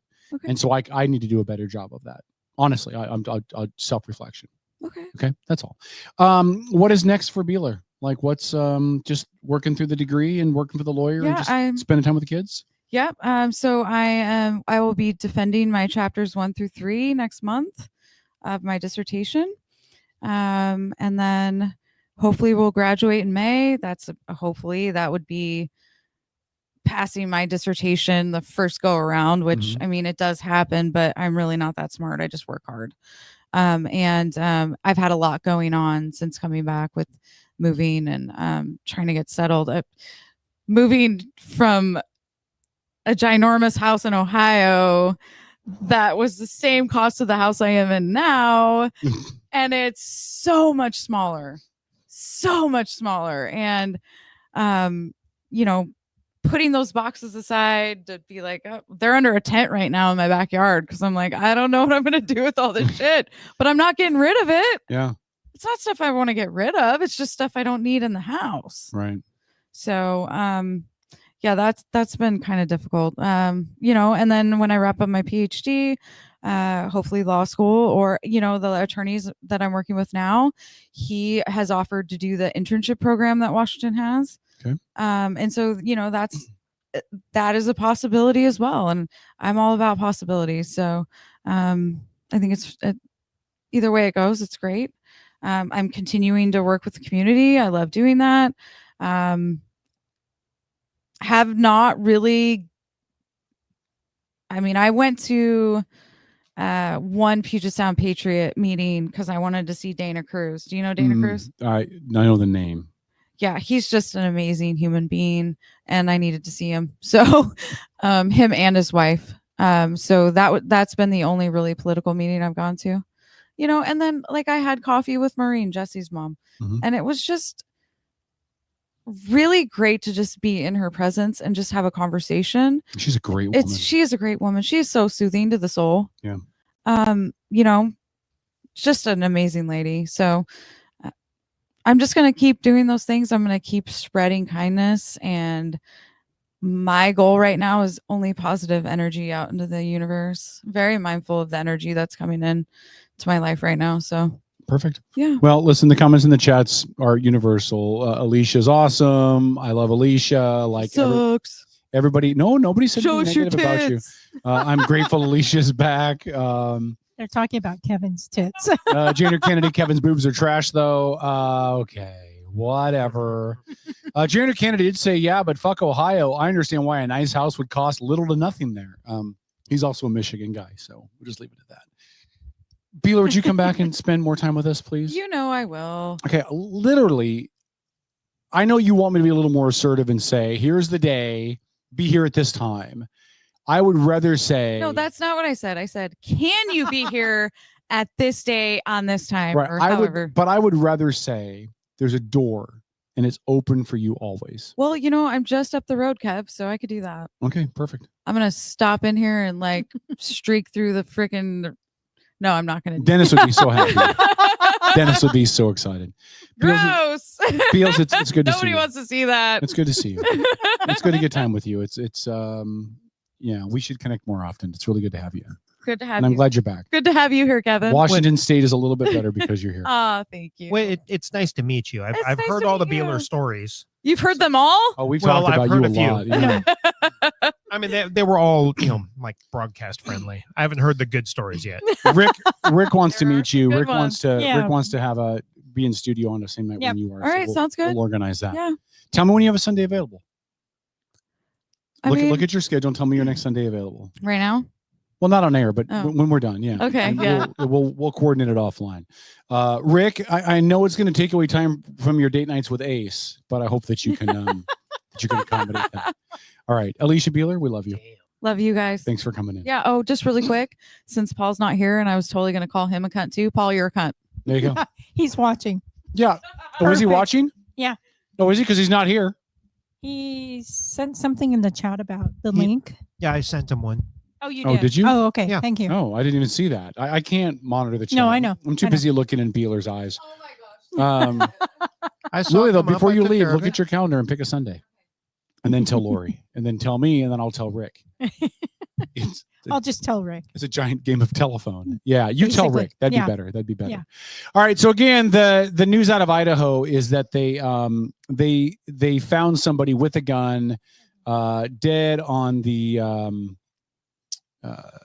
hill. The thought is it's probably the shooter. Again, more information will come through. He probably, he probably offed himself, if I had to guess. But we'll see. They have lifted the shelter-in-place order. Listen, Tom, there are. Oh, don't you leave without giving me a hug, Beeler. God bless it. I'm gonna lose my mind. You're on air. I don't care if I'm on air. I'll always give Beeler a hug. Okay. Good to see you. Love you. Love you. All right, there goes Beeler. All right. It was very nice meeting you in person. Yeah, Beeler and Tom met for the first time tonight. Good night, Beals. She loves her nickname. See you, Beals. Okay.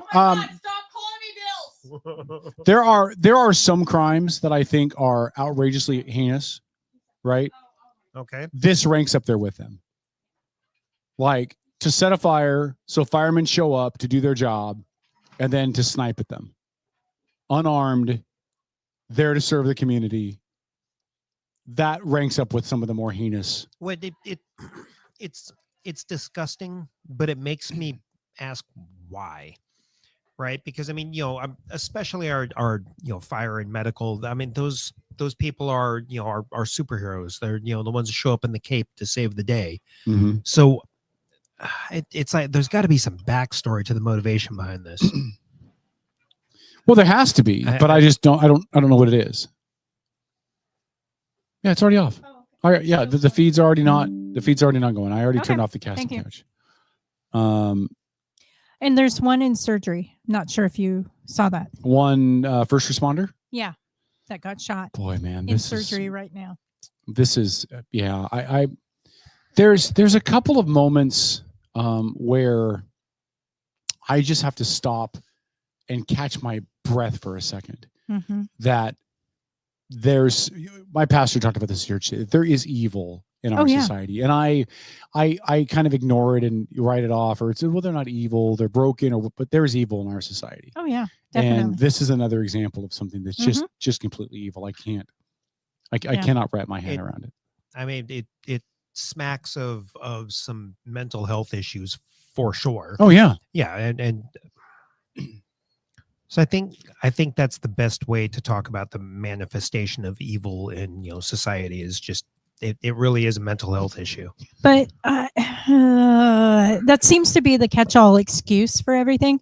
And I will say that there was some legislation passed in Idaho that particular groups of people are not happy about with respect to guns. Oh, and Idaho is pretty much a good community place until one side or the other feels a certain way. Right. For example, the governor during the pandemic, when I drove out of Boise to go east, they didn't like the fact that certain federal buildings were allowed to still wear masks, even though the state was open. And so they literally, farm after farm after farm, had nooses, and Brad Little, the governor's head, in the noose because of that. So I'm not saying that this person is upset about the gun legislation. I have no idea, but it could be another factor because there are some people that are upset about that. Yeah. Because their gun legislation was to make it even more open. Right. Which hey, I've got no, yay, go 2A. Yeah. It just seems so. Why first responders? That's why I don't think exactly. it's about the 2A. Right. I mean, police. Okay, I kind of get the 2A connection there, but firefighters. Yeah. Come on. Yeah. Well, here's the narrative, right? Here's the narrative. The narrative is going to be this was a MAGA Trump supporter, a white supremacist MAGA Trump supporter. That's going to be the narrative. Well, I'm not saying it should be, and I'm not saying it's true, and I'm not labeling anything, but we know that. Well, that's what the mass media is going to do. Yeah, when there's an agenda that can be put out there that somehow gets tied to Trump, they're going to run with it. Sure. So I'm going to have a really hard time believing anything about an agenda from the left-leaning media in this country, which has made it their agenda to attack Trump every which way they can. A lot of it's valid, right? Trump is, as I said earlier, a lousy human being. But we can't blame Trump for every ill in our society.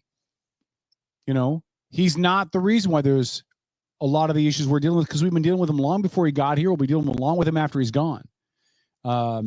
So I would be amazed if they came out with something other than white supremacist MAGA supporter. But I just can't envision it playing out any other way other than that. I wanted to talk really quick about the Supreme Court cases that came down this week. Let's do it. There's a couple of these that I literally beat my head against a wall and had to ask myself, why were these even cases? Yep. Okay, let me give you. Okay, so here's the first one, and I know why this was a case. I'm not sure how I feel about the decision. I got to do a little bit of research, but the first one was that the Supreme Court limited nationwide injunctions in regards to the birthright citizenship order. So the Supreme Court in a 6-3 decision, okay, Republicans, conservative judges on one side, the 3 liberal judges on the other, sided with the Trump administration's request to limit universal injunctions issued by federal courts. Although it was only really related to the opinion in regards to birthright citizenship. The conservative majority said that universal injunctions likely exceed the equitable authority that Congress has given to federal courts. However, they've sent the case back to the lower courts to reconsider the broad orders. The opinion also blocked Trump's executive order on birthright citizenship from taking effect for 30 days while the litigation continues. So Trump had tried to issue an executive order ending birthright citizenship, and the Supreme Court said, nope, we're going to block that for 30 days so this can go back down to the lower courts, and then they can make a decision. I am opposed to Trump giving an executive order to terminate birthright citizenship. That is a congressional issue. That is a Congress thing. I don't think any president should have the authority to do that. And I think it's going to create a whole bunch of issues, because if he's successful, then the next Democrat president's going to do another executive order and restore it. And then we're going to have a country full of just complete, utter chaos. I understand why Trump does the executive orders. And in some cases, I don't disagree. But it's time for Congress to get off of their ass and do their job. And it should not be on Biden, Trump, Obama, whomever, to fix the ills that Congress cannot solve by passing legislation. So the president feels they have to unilaterally do it themselves. I think it's dangerous. Well, we're too divided, and we're too close to 50-50 for Congress to be effective at anything. I don't disagree, but it doesn't alleviate the fact that that's their job. Look, I can work with somebody at my day job and hate them. Mm-hmm. I still have an expectation to get the job done. Right. And if I don't get the job done, I get fired. The American public need to start firing some of these elected representatives. But I'm just saying, they need to start firing some of these elected representatives, Republicans and Democrats. I agree, but we're not informed enough. By our own choice. Yeah. Oh no, we're willfully ignorant. Yes. I agree with that. But we vote in this country based on how it makes us feel. Yeah, that doesn't work. Does it warm the cockles of my heart? Yeah. That's why we vote. And that's really dangerous. Although I'm guilty of that. I do that. I voted for Obama 100% because of how I felt about him. As a candidate, as a movement, the whole thing. Like, I absolutely love the guy. I really, to this day, I love the guy. Perfect president? Certainly not. Made a lot of mistakes? Probably. But no more mistakes than every other president's made. And this idea that the right comes out and they're like, Donald Trump's not going to make any mistakes. Well, you're wrong. He's probably already made some, and he'll certainly make a bunch more, because that's what they do. They're people. They're not gods. And Democrats acting like Obama and Biden never did anything that Trump is doing is stupid. Yes, Trump bombed Iran. Biden did some bombing. Trump before him in the first term did some bombing. Obama did some bombing.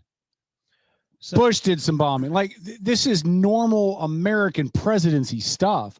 Trump is not the Antichrist for that. This is normal American stuff, period. Right. Yeah. So, I mean, if you're upset with the government, don't be upset at the president.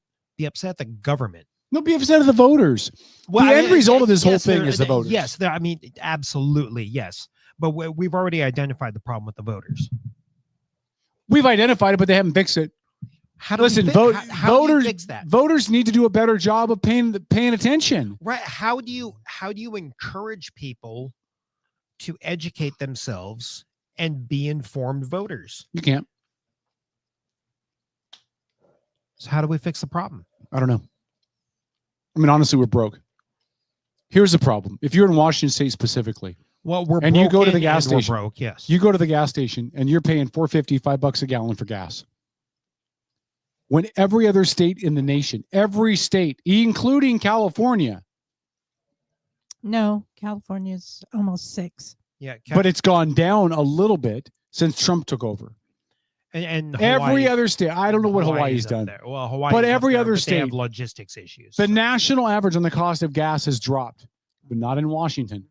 And if you're a voter and you don't feel that every time you go to the gas pump, if you're a voter and you don't go buy something and pay extra tax, if you're a voter and you don't see all this stuff that you're being charged for and all the money that's being collected that's supposed to be being used and none of it's being fixed, and if you're a voter and you ride on the roads and they're collecting all this money on our tabs, and all the roads are crap. I was going to say, think about the road quality next time you fill up. I mean, I don't know how anybody votes for Dems in this state right now. And it's not a knock on Dems. I think some of their policies make sense. Some of their social agendas, especially to me, make sense. But if you look on the return on your investment, why would you vote for one? And conversely, why would you ever vote for a Republican in this state right now? They can't do anything. They're inept. They can't pass bills. As great as Travis Couture is, and I love the guy, and I love Dan Griffey, and I loved Jesse when he was in there. They're not passing bills because they can't. If they have a good idea, a Democrat's going to steal it. And they have to let them steal it because that's what they want. They want the bill to get passed because it's the right thing to do. And the Democrats are smart. You know, we're not going to give the credit for this bill to Travis Couture because if we do, it's going to bolster him. It'll bolster his party. That's really bad juju. So, Travis, if you want to pass this bill, you better partner up with a Democrat. Mm-hmm. It's exactly what they're doing. My next ballot, I will not vote for Republican. And it's not that I don't want a Republican in there to provide some balance. I'm going to vote for moderate Dems. And I think everybody that is like me, I think if you're a Republican in this state, stop voting for Republicans. Vote for moderate Dems. Start to swing the pendulum back towards the middle. Because once you move that back towards the middle a little bit, then you can start working on some conservative candidates. But right now we are so far left and we're running so far right candidates, you gotta pull it back in the middle. No, I agree. It needs to go back to the middle. Mm-hmm. But I don't think that voting for moderate Dems is going to do that because the left bullies the Dems. Yeah. Get in line, get in place. And Yeah, you've said that a million times. They may have problems, but you don't know about it because they fall into line. Yeah, I was going to bring that exact point up. By electing moderate Dems, all you're going to do is polarize the Democrat Party more. Yeah. Because you're going to push all those moderate Dems farther into the loony outfield. And not only that, but you're going to give them a super majority. How are They've already got a super majority. Have that. What do we have to lose not now? in both houses. No, but what do we have to lose now? Oh, so we much lose, more. We lose elections if they get a super majority in both houses. We lose the ability to have any other party but the Democrat Party. And I'm not even a Republican or a Democrat. I'm an independent. You ran as a Democrat. Yeah, because it was a better way to run in this state. But I agree with Alisha. Until the Republicans... Don't give her an ego boost. until the Republicans step back and say, wow, we need to use strategy. We've got to moderate ourselves. We've got to be the rhinos that we've called out all these years if we want to be even valid in the state of Washington. Yeah. Well, they're going to have to start running purple candidates. Yeah, they are. They're going to have to. Lauren Culp, as good as people thought he was, he never had a shot in hell of winning that election. Right. It's too red. Too red. I mean, he certainly motivated the base, but motivating the base is good for about 32% of the vote if you're a Republican. And by the way, I don't know if in my lifetime we'll see another Republican governor in this state. I don't know. I mean, Reichert was the best they had to offer. Yeah. I can't think of a Republican in this state that would have a better shot, better name recognition, better following, better respect than Reichert. What about Brandy? And Brandy won't run. She's flirting with it. Brandy won't run. And if Brandy runs, Brandy won't win. I'll vote for her. Don't get me wrong. But she's a Republican woman. No, she's not a Republican. She's not. At all. She's not going to run as a libertarian in this state. She'd run as a Republican. She'd run as an independent. Then she would not even make it to the primary. You have to run under a party. About that. She's got name recognition. But you got to run under a party in this state to make it to the primary. She would get about as many votes as Mike the Mover and Spaceman Bob. I love Brandy, don't get me wrong, but you need the power of the party behind you. You need the national money, you need the party money, you need the influence, you need the experience. She's never run a campaign before. She needs to have really smart, bright people. And unless Chris Gergen's going to step up and help her with her campaign, she's going to have to get people behind her that have done this before and know how the machine works. Fundraising, appearances, coordination, all that. Brandy can't do that by herself. And if she runs as an independent, she's starting 50 feet below the start line. I think what you did was just describe any candidate that is not progressive left in Washington. Yes. Yeah, but again, if she ran, she'd have to run as a Republican. Which would be just as effective as running as an independent or a libertarian. I think it'd be better to run as a Republican. She'd have access to more money. No, not necessarily. They're broke. But the national party would throw some money this way, especially if it was a name like Brandy. Maybe. I just think she'd have access to more money. There's no independent money coming in. So even if the state gives her $150,000, it's more than she would have had run as an independent. You know what I mean? Even if the state only had $150,000 in the coffee to give to her. Well, okay. I disagree. I think that a lot of the what I would call conservative millionaires in Washington would go behind Brandy, regardless. Do you really? Yeah. Yeah, I don't know. Yeah, they already do by doing sponsorships of segments on her show. Yeah, but sponsoring her show and giving a lot of money to a campaign is a whole different thing. Yeah, and I don't think Brandy would do it. She's had people making threats at her. She got assaulted in the streets when she got the bug spray sprayed in her eyes. Yep. She's got a new husband. Married the wrong guy, Brandy. Should have been me. She got a new husband, starting a new life as a married couple. This is not. She doesn't want that. When I talked to her before, she said too, she's not going to the events like that as much anymore because it's too much. It's too crazy. Yeah. She doesn't need this, and she's going to put herself and risk the broadcast empire she's creating to go run for office for a seat she can't win because of the lemming Democrat voters in this state. I wouldn't do it if I were her. Understood. She got way too much to lose. I love Brandy. I would vote for Brandy, but there's too much hate and vitriol. Too much hate and vitriol. And she even gets too much crap from her own Republicans. No, I know. That like Beeler said, quit seeing purple. Yeah. That's a bad thing. But the hate and vitriol is if that doesn't get checked, that's going to become the default setting to bully candidates around and that something's got to change. But hold on, but you said it will become the default setting. Isn't it already the default setting? Well, if it is, then the whole argument conversation, whatever about someone other than a progressive left candidate. I mean, you see how this is going in a circle now, right? Yeah. Yeah.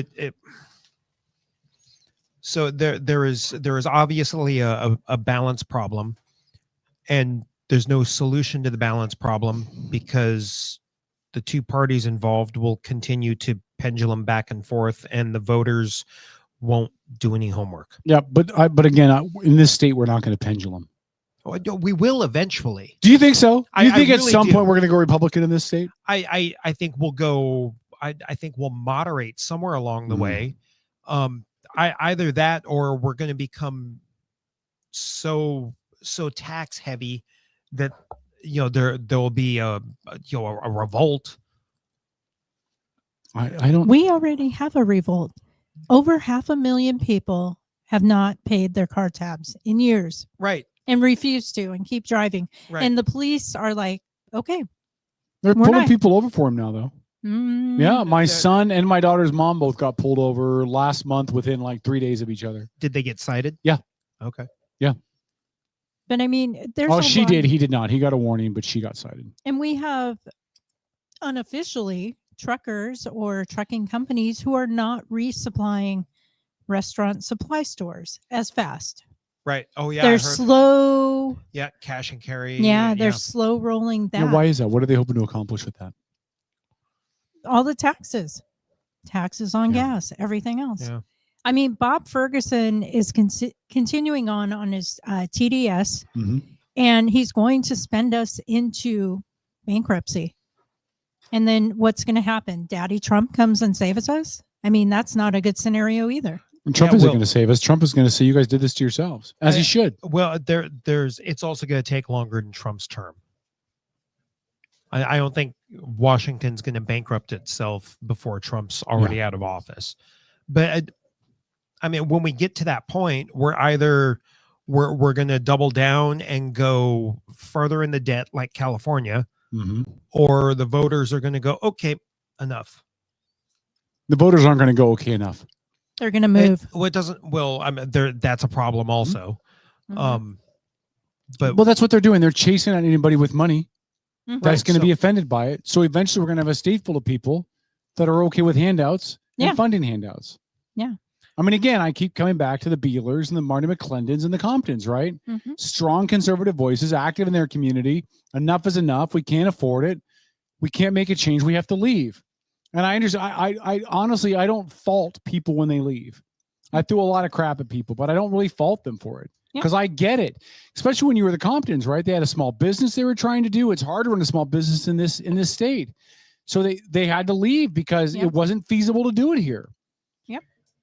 I get sad when they leave, though, because every time you chase out one of these people that are going to fight for some corrections, you're basically just surrendering. And I don't mean that in a bad way, but you're not fighting it anymore. Right. Like I love Marty McClendon. Love the guy. But now he's not here. He's in Texas. Right. Because it was not cost effective. It was not reasonable for him to be here and continue doing it. Kirby Wilbur, great voice. Wonderfully intelligent guy.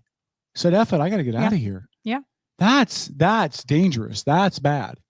When you lose these people that are putting up opposition. We don't need concentration camps in Washington State. We just convince the people that disagree with us to leave voluntarily. You know? Yeah. So, yeah, go ahead, Tom. I'm still, I guess I'm still trying to figure out what's the strategy to find balance then. In this state, you're not going to. In your life and my life, we will not see another Republican governor. We will not see a Republican majority in the House or the Senate. We may not ever see a non-Democrat supermajority. See, when you say things like that, it really does make me just want to, pack up my toys and move to a different place. Idaho? Me too. No, see, my problem, I have to be near the ocean. Democrats own all the ocean except for the South. True. New Orleans is beautiful. On South, yeah. Yeah, I don't know if I want to live in New Orleans. It's below sea level. Florida. Yeah. Some parts of Florida are pretty Democrat too. Some. I mean, the whole state is generally Republican, but once you go south down towards Miami and Dade County and all that, They have a Republican mayor. do they? Mm-hmm. Shocking. Yeah, I don't know. I don't mean to sound doom and gloom. I'm waiting for the Republican Party in this state to do something. Like they've said for years. Mm-hmm. How many times have we had Republican members of the party on here, guys from the KCRP, you know who I'm talking about, say it's going to be a red wave. Mm-hmm. It's going to be a red wave. And what have I said every year? It's not going to be a red wave, dude. It's not going to happen. And Paul gives me crap because he says I make my predictions and I'm never right. I was 100% correct about this. Yep. There will be no red wave. Democrats will win more seats. Republicans will lose seats, and Democrats will get a supermajority. And everybody told me in the prediction show that we did when we did it before the elections, Kevin, you're insane. That's never going to happen because if it happens, it's a disaster. I said it was going to happen. Freaking happened. Mm-hmm. Except for Semi. You voted for Semi. I thought the Republicans were smart enough to get behind Semi. Semi would have had a better chance at beating Ferguson than Reichert. You think so? Yeah, here's why. A, he's a minority. Yeah. Okay. I think that there are some, especially the younger demographics, right or wrong, that believe they want to see somebody who looks like them. They want to see somebody who's going to identify with them. Yep. And the Republican Party, through the nuanced mass media puking that they do, has painted the Republican Party as a party of old white dudes that are racist, that don't like minorities. Mm-hmm. So Semi would have brought, especially some younger voters, out in the fold. That's one. Two, Semi was a much better speaker, much better communicator than Reichert, much better at sharing visions and ideas. He was a motivational dude. Third, Reichert didn't seem like he wanted to run. Like, I know he did all the stuff he had to do, but when the only time I saw him with any kind of fire was in one of the gubernatorial debates against Ferguson. Yeah. But other than that, he was milquetoast. He was unenergetic. He was boring. He didn't really seem like he had a passion to do anything, to upend anything. It just felt like he was in it because somebody talked him into it. So I think Byrd would have gotten more votes had all that other stuff not come out. Had the questions about his military time, and had the financial stuff, not all that. If all that hadn't come out, I think Byrd would have got. Would he have won? I don't know. I don't think so. But he had a better shot because he'd have done something Reichert couldn't do, which was motivate younger demographic voters to come out and vote, because Byrd had them in his pocket. Yeah. Byrd had a huge amount of younger demographic voters ready to vote for him and support him. And that kind of energy you don't get back. Yeah, but did he have that in the population centers, in Bellevue and Seattle and Tacoma? Again, talking two different things. Did he have enough to win? I don't think so. Would he have done better than Ferguson? I'm 100% sure. Reichert. Reichert. Yeah. Because, again, that kind of energy goes a long way. When you've got younger demographics that are out there that really believe in you, they're going to hit the campaign trail. They're going to door knock. They're going to go to the campuses. They're going to talk to people. They're going to spread the word about you. Again, I don't think he would have won, but he certainly would have done a whole lot better than Reichert did. And I liked Reichert.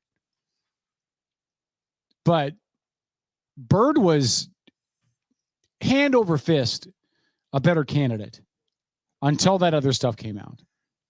And by the way, the Republican Party should thank itself for losing that election.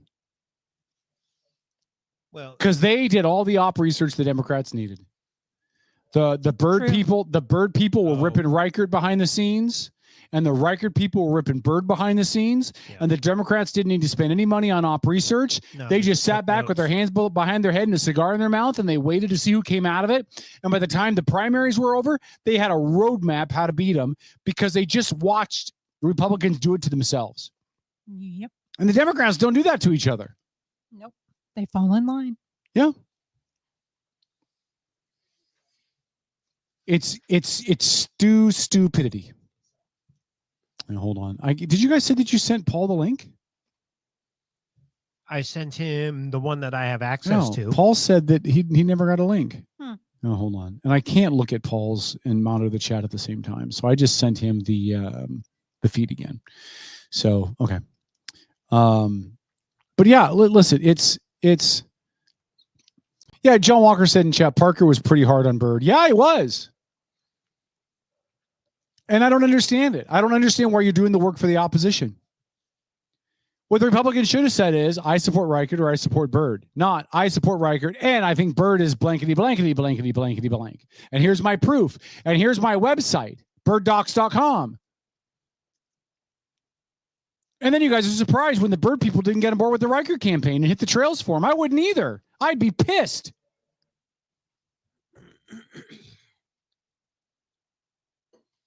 Yeah, I don't know. But I think it goes further than that, because whether it was Semi Byrd or Dave Reichert, Washington GOP had no money.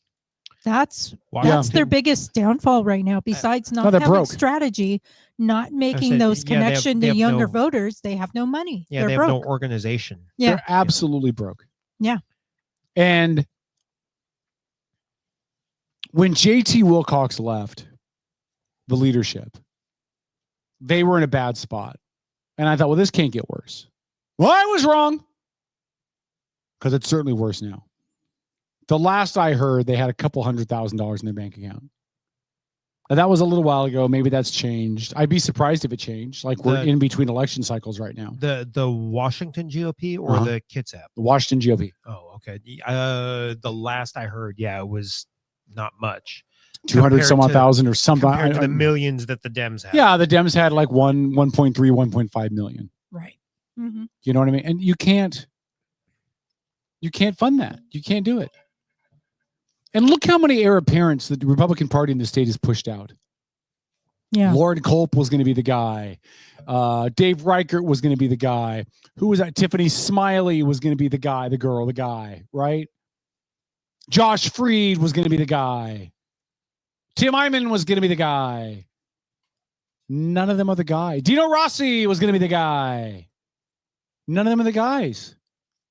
None of them. That's why the state Republican Party doesn't have any money in their coffers. Because every single guy got their ass handed to them. It wasn't even close. And if I'm a rich Republican dude and I want to throw my money somewhere, I'm not going to throw it to the party. I might throw it behind a candidate. Yeah. If you're a rich Republican, you're probably not going to live in Washington State. Now, there's a lot of them that are No, they're still here. Not many. Mm-hmm. I think the Bill Gateses and the millionaire crowd. I mean the Gateses and the Bezos. No, they're fine. Well, Bezos left. But I think the Gates and that ilk outnumber the conservative, donor class. Oh, sure, there is, but by a couple of these rich Mhm. Republicans in Washington can make a huge difference. Oh yeah, definitely. And the thing is, it's not that level of earnings because they've already earned their money. They've already exercised their stock, all of that. They're not impacted by the new taxes. Yeah. It's Right. everybody below that. Yeah. And All right, so let's do this. Let's take a bumper break just because Sure. we need the bumper break every hour. When we come back, we're going to bring Paul on, who's joining us in video. Okay. It looks like from the palatial St. Paul Estates ranch, dog park, and turkey gobble station. So we'll bring him in right after we get back from the bumper break. We'll get his thoughts. He is wearing his ice jacket tonight. At my birthday, I'm going to ask Paul to wear that jacket to my birthday party and sing Ice Ice Baby. That'd be great. So stick around. He's just nodding his head. Yes, he'll do it. That's perfect. It's my birthday. It's my party. I can cry if I want to. Stick around. Outlaw Radio Network. We're back in a minute. .com. 3 more hours of the show ahead of us. No. So Paul can get 3 full hours in. No. Stay tuned.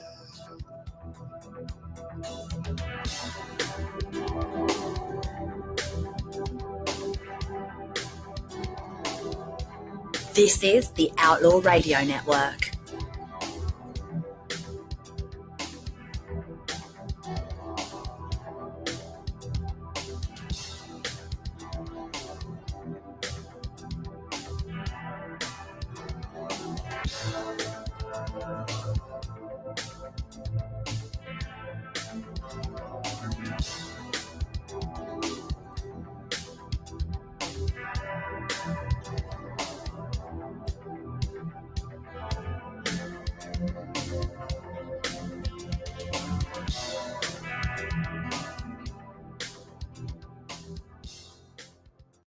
Are you ready to elevate your spirits? Look no further than Black Ring Spirits, your local craft distillery nestled in Town Square Mall.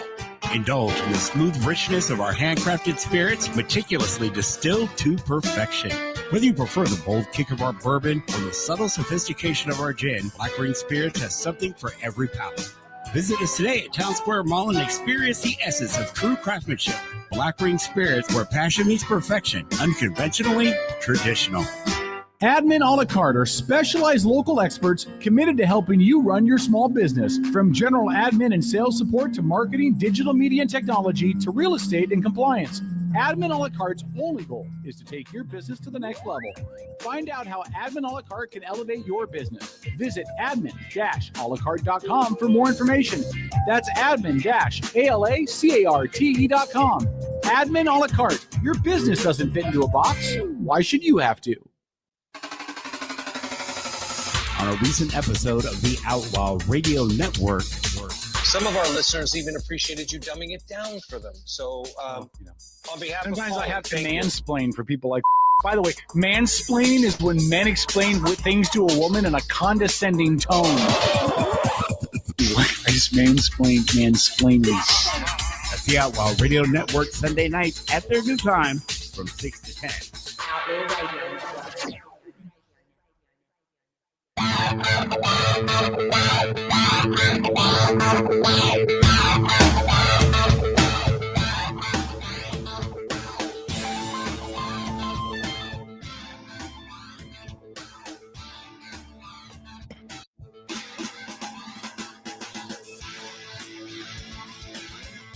Hey, it's K-Dog, and now back to tonight's Outlaw Radio Network with myself and St. Paul, the Mangina, right here on Megaton. Oh, God. Paul's not laughing. Hello, Paul. What's up, buddy? The hell was that? What kind of open was that? I didn't play it. I don't know boards. Mangina? Yeah. Who would record that? Oh, I recorded that. Yeah, okay. Your There we go. Now connection's it makes horrible, perfect sense. dude. Hey, your connection's You know what? horrible. Your mic is breaking up really bad, just so you know. I will move closer to the internet, okay? Just Okay. go ahead and pull me down. I'll move closer to the internet. That's fine. All right, I'm going to move you off just for a second, and we'll let you get closer to the internet. That was St. Paul the Mangina. He'll be back with us in just a moment. Okay, so we were talking before about some of these Supreme Court cases. So let me go over another one of these. So the first one was the Supreme Court limiting nationwide injunctions. So basically what the Supreme Court said is the federal courts have had too much power to put limits on things, and they kind of use it ad nauseum. So this court rules, and this court rules, and this court rules, and it just delays everything out.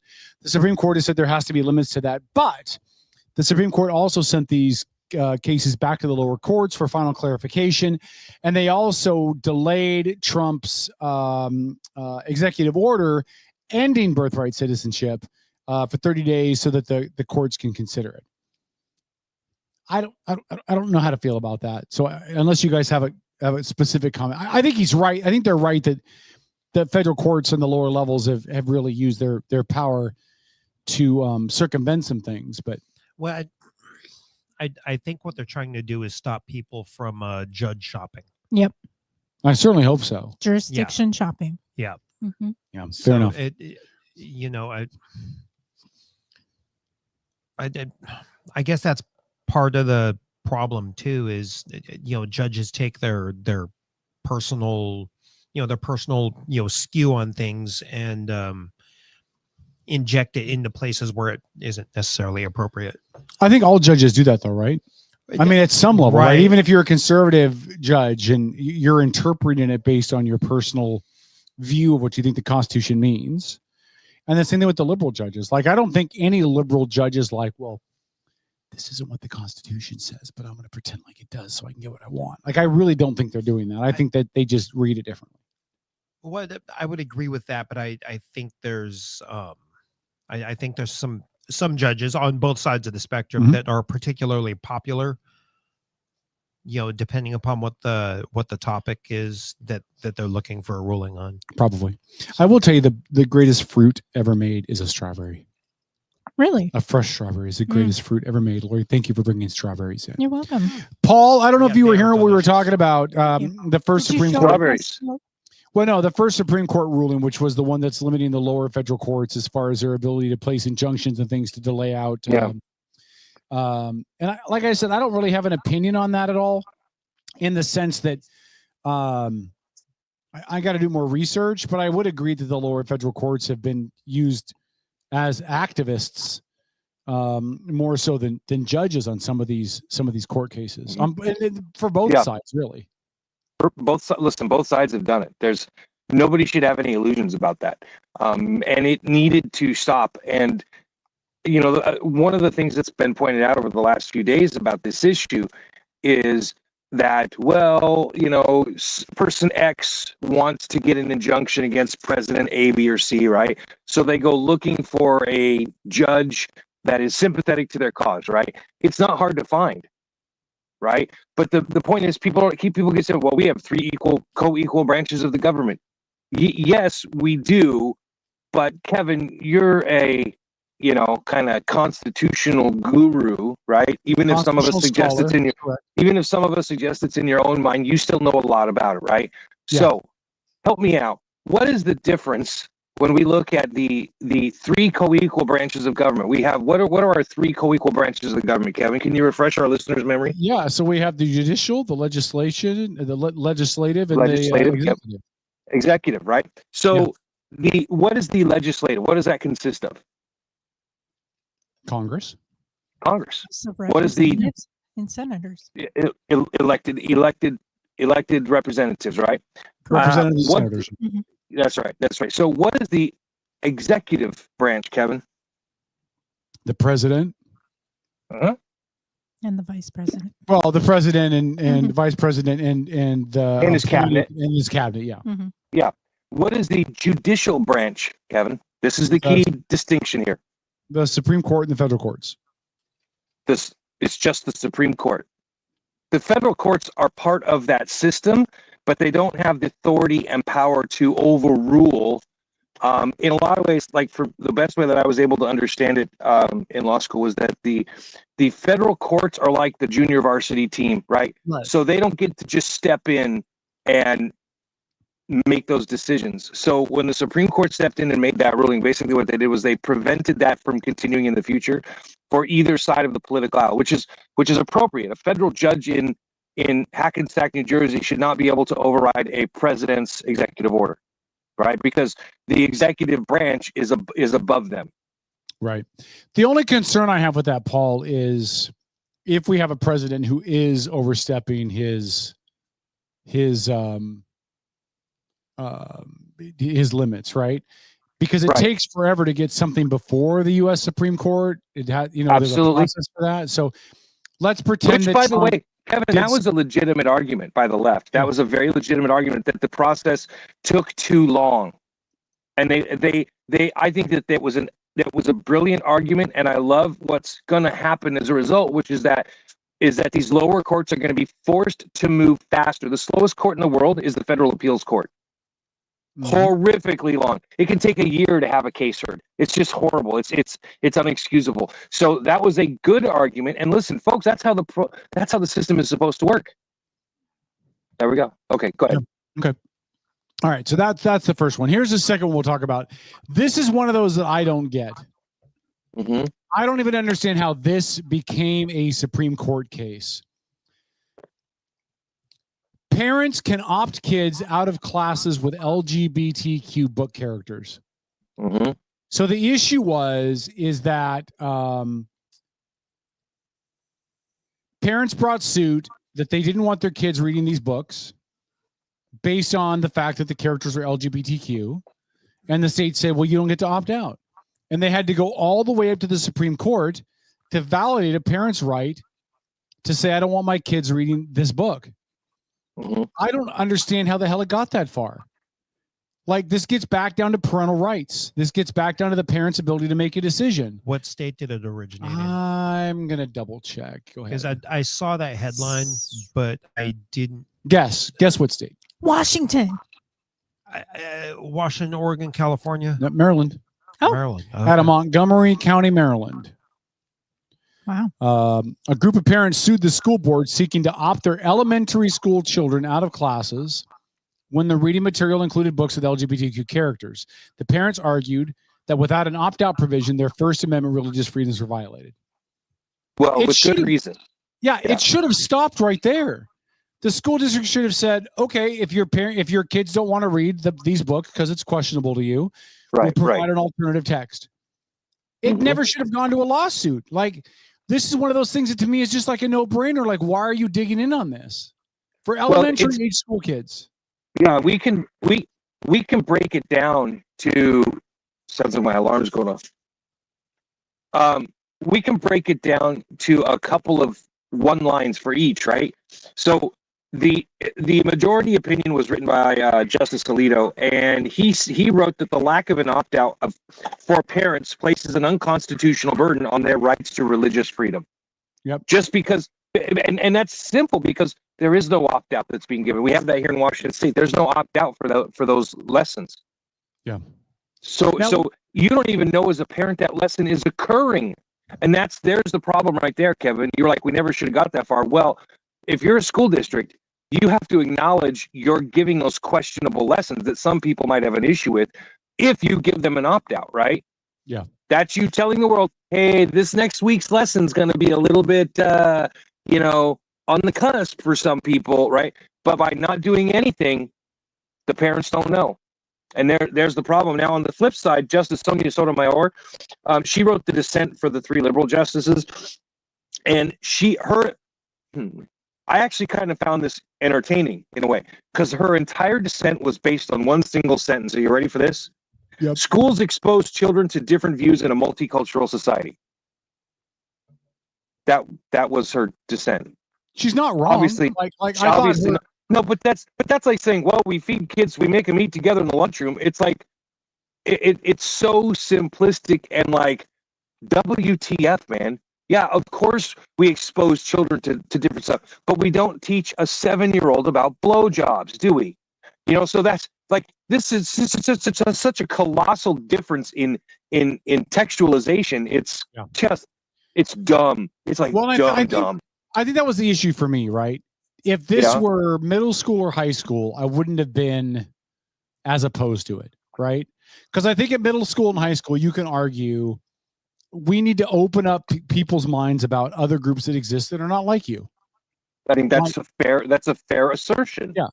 But this was specifically about elementary school kids. Yeah. Mm-hmm. And again, I don't, I'm afraid to go look at chat because I'm sure Lila is blasting me for being anti whatever. But I don't want any books being presented in elementary school curriculum that highlight heterosexual sexual stuff. Like, exactly. Place. We don't have. They need to be learning about One Spot Run, not Blow Shirley Blow. Yeah, grade school kids do not need to be reading. What was the name of that book that was like Gray? Something about Thomas Gray or whatever it was called. The famous book, they made a movie out of it, 50 Shades of Grey, right? Yeah. That's not a book for grade school kids, man. It's not. Definitely not. And I will. So to your point, Kevin, right? Not only should our kids not be learning about that, they shouldn't be learning about heterosexual stuff either. I mean, I've made no secret that I have a great deal of respect and I follow Gays Against Groomers. And they really helped me understand some things and they helped me appreciate things from a different point of view. And it brought it kind of full circle for me, right? We had the debate a few years ago when they were going to have the cross-dresser read the books, right?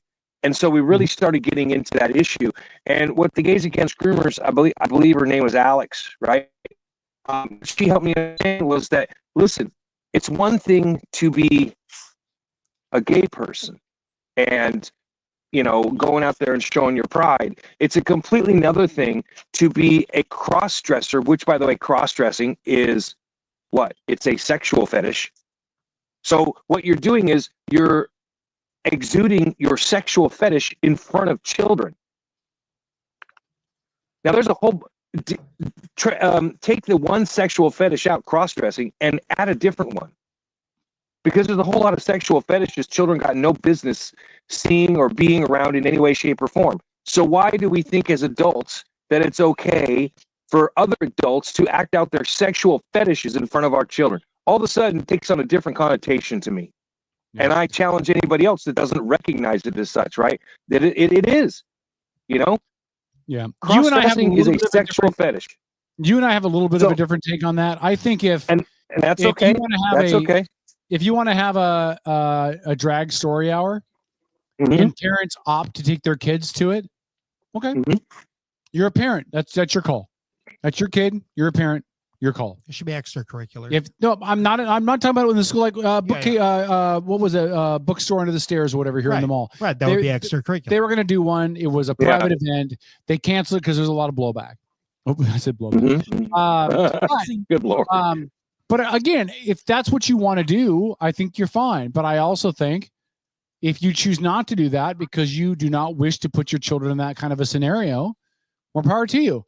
Look, my daughters were not exposed to sexual stuff when they were in elementary school. I shielded them from that and protected them from that. You know what they're not today? They're not bigots today. They don't hate trans people today. They're not anti-LGBTQ. In fact, my oldest daughter is a huge supporter of everything on the left. We don't have to indoctrinate them early on. We can still shield them and allow them to be innocent children. And then when they get into middle school and high school, then they learn about things and they make a decision. It doesn't mean that just because you don't want your kids exposed to sexual things on either side, that you're a horrible parent and you want them to be bigots. And that's what the left paints this whole thing out to be. Well, there you go, Kev. You hit the nail on the head. And like you said, we may disagree on some of the nuances and some of the finer details because you have your system of beliefs because it's what you've it's how you've lived your life. I have my system of beliefs because it's how I've lived my life. And believe it or not, I'm not afraid to say that, you know, after owning a strip club for 4 years, it really cemented a lot of my beliefs about issues along this line, right? Like my opinions before I owned a strip club were a whole lot different for 4 years later. And the things that I was exposed to and the things that I saw, I'll just say this, man, you know, it's not that mine are set in stone. No, they're fucking chiseled. They're chiseled into stone, you know, and I can defend them all and I have good reasons for them. But it's good. We should have different opinions and different points of view. Fair enough. All right. Next case I want to touch on really quick. I don't think we'll spend a lot of time on this one. The Supreme Court upheld a key Obamacare measure on preventative care, 6-3, which saw John Roberts, Amy Coney Barrett, and Brett Kavanaugh side with the three liberal judges in basically allowing the U.S. Preventative Services Task Force to continue determining which services will be available for free of cost to Americans under the Affordable Care Act. Again, living proof, Kevin, that it's okay to put your faith and trust in the Supreme Court. It does not mean they get every case right. But in general, they tend to do a very good job. I think too many people put too much on this idea that there's 6 justices that were appointed by conservative or Republican presidents and only 3 appointed by Democrats. And because of that, that's how they should vote on issues that reflect those political divisions. And I don't believe that is true almost at all. All right. This was a win for Obamacare. I guess so too. And at some point, we're going to have to quit arguing Obamacare. Right? Yeah. Like the Supreme Court has upheld it in a few different ways. So why are we still arguing about it? Let's just make it better, make it more cost effective, make it help people that need it. Like right now, Obamacare is the most broken thing. Oh God, is it ever? Because now we require it, but we're still charging people $800, $900, $1,000 a month for insurance. That was not the intent of Obamacare. The intent of Obamacare was to make insurance more affordable, and instead it's done the exact opposite. Well, I got a story to tell you about my son that was sick all winter long about Truant. And Obamacare heaped on me a pretty hefty bill.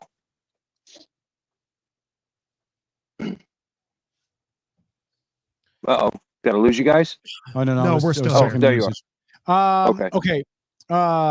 Lori, would you respond 9:30? 9:40. Okay. Okay, we're getting some more information about the shooting. And did you hear about the shooting in Idaho, Paul? I did, yeah. So it looks like there was two firefighters were killed. A third was injured. That's the information that I had in front of me. Is that close to yours? Yeah, we didn't hear how many were injured. We do know that we had heard that 2 were dead. The number of injuries that I had heard was undetermined, but gosh, it's just horrible, dude. Absolutely horrible. It sounds to me like somebody who just went mental and lost his mind, man. What are you shooting at firefighters for? That's crazy. Go ahead, Tom. Yeah, there's an update that just came into chat. It looks like the body count has gone up. So now there are 3 firefighters and a deputy that are dead. Yes. Damn, man. The story just gets worse every second.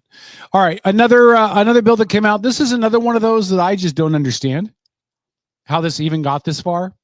Mm-hmm.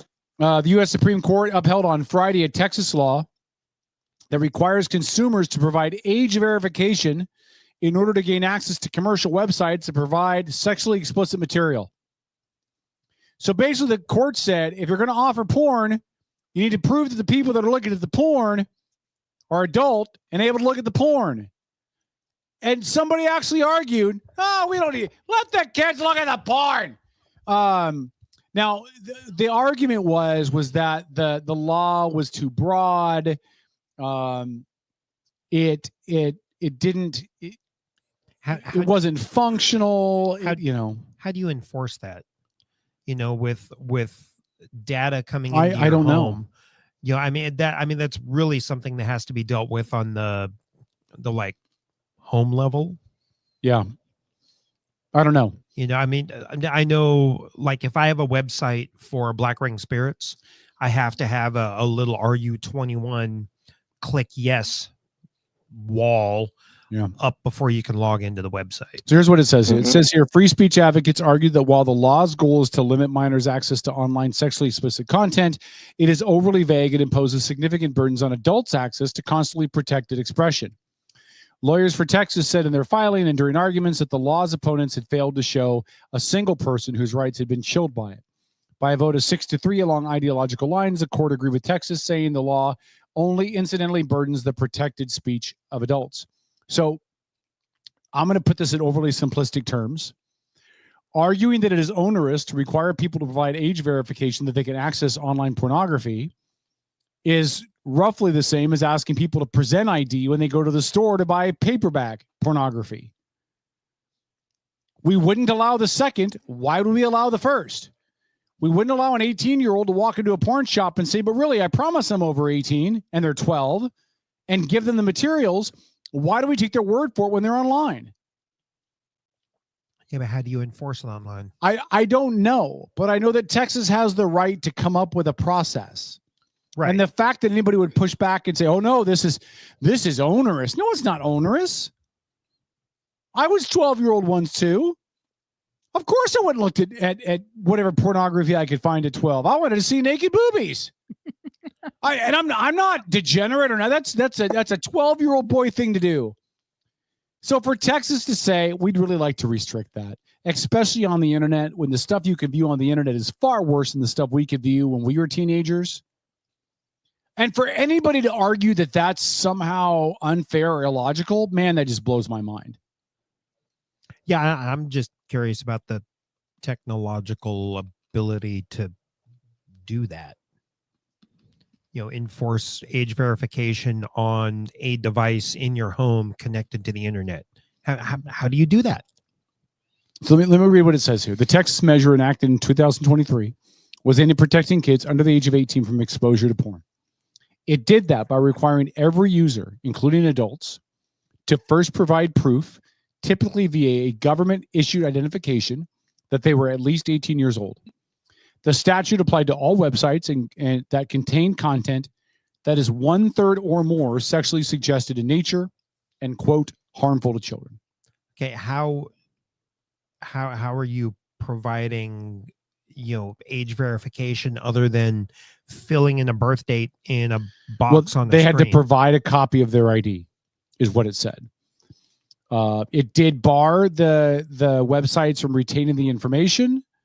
However, it didn't prohibit the transfer of that information or impose any other protections to protect adult privacy. Yeah, that starts as that's where I would start asking questions too, saying, "Oh, okay, you've proven that you're of age by providing your ID. Now, where's the security in your identification?" No, I think that's fair. That's a logical question to have. But imposing restrictions on letting children access porn, especially on the internet, where it's so much worse than the porn that right, Paul? Like when we were teenagers growing up, ooh, Playboy. We were looking at Playboy, like, oh my God, it's a naked girl. No, never saw it. Now there's literally snuff stuff out there on the internet. You know what I mean? Like there's bestiality I have no on idea. the internet.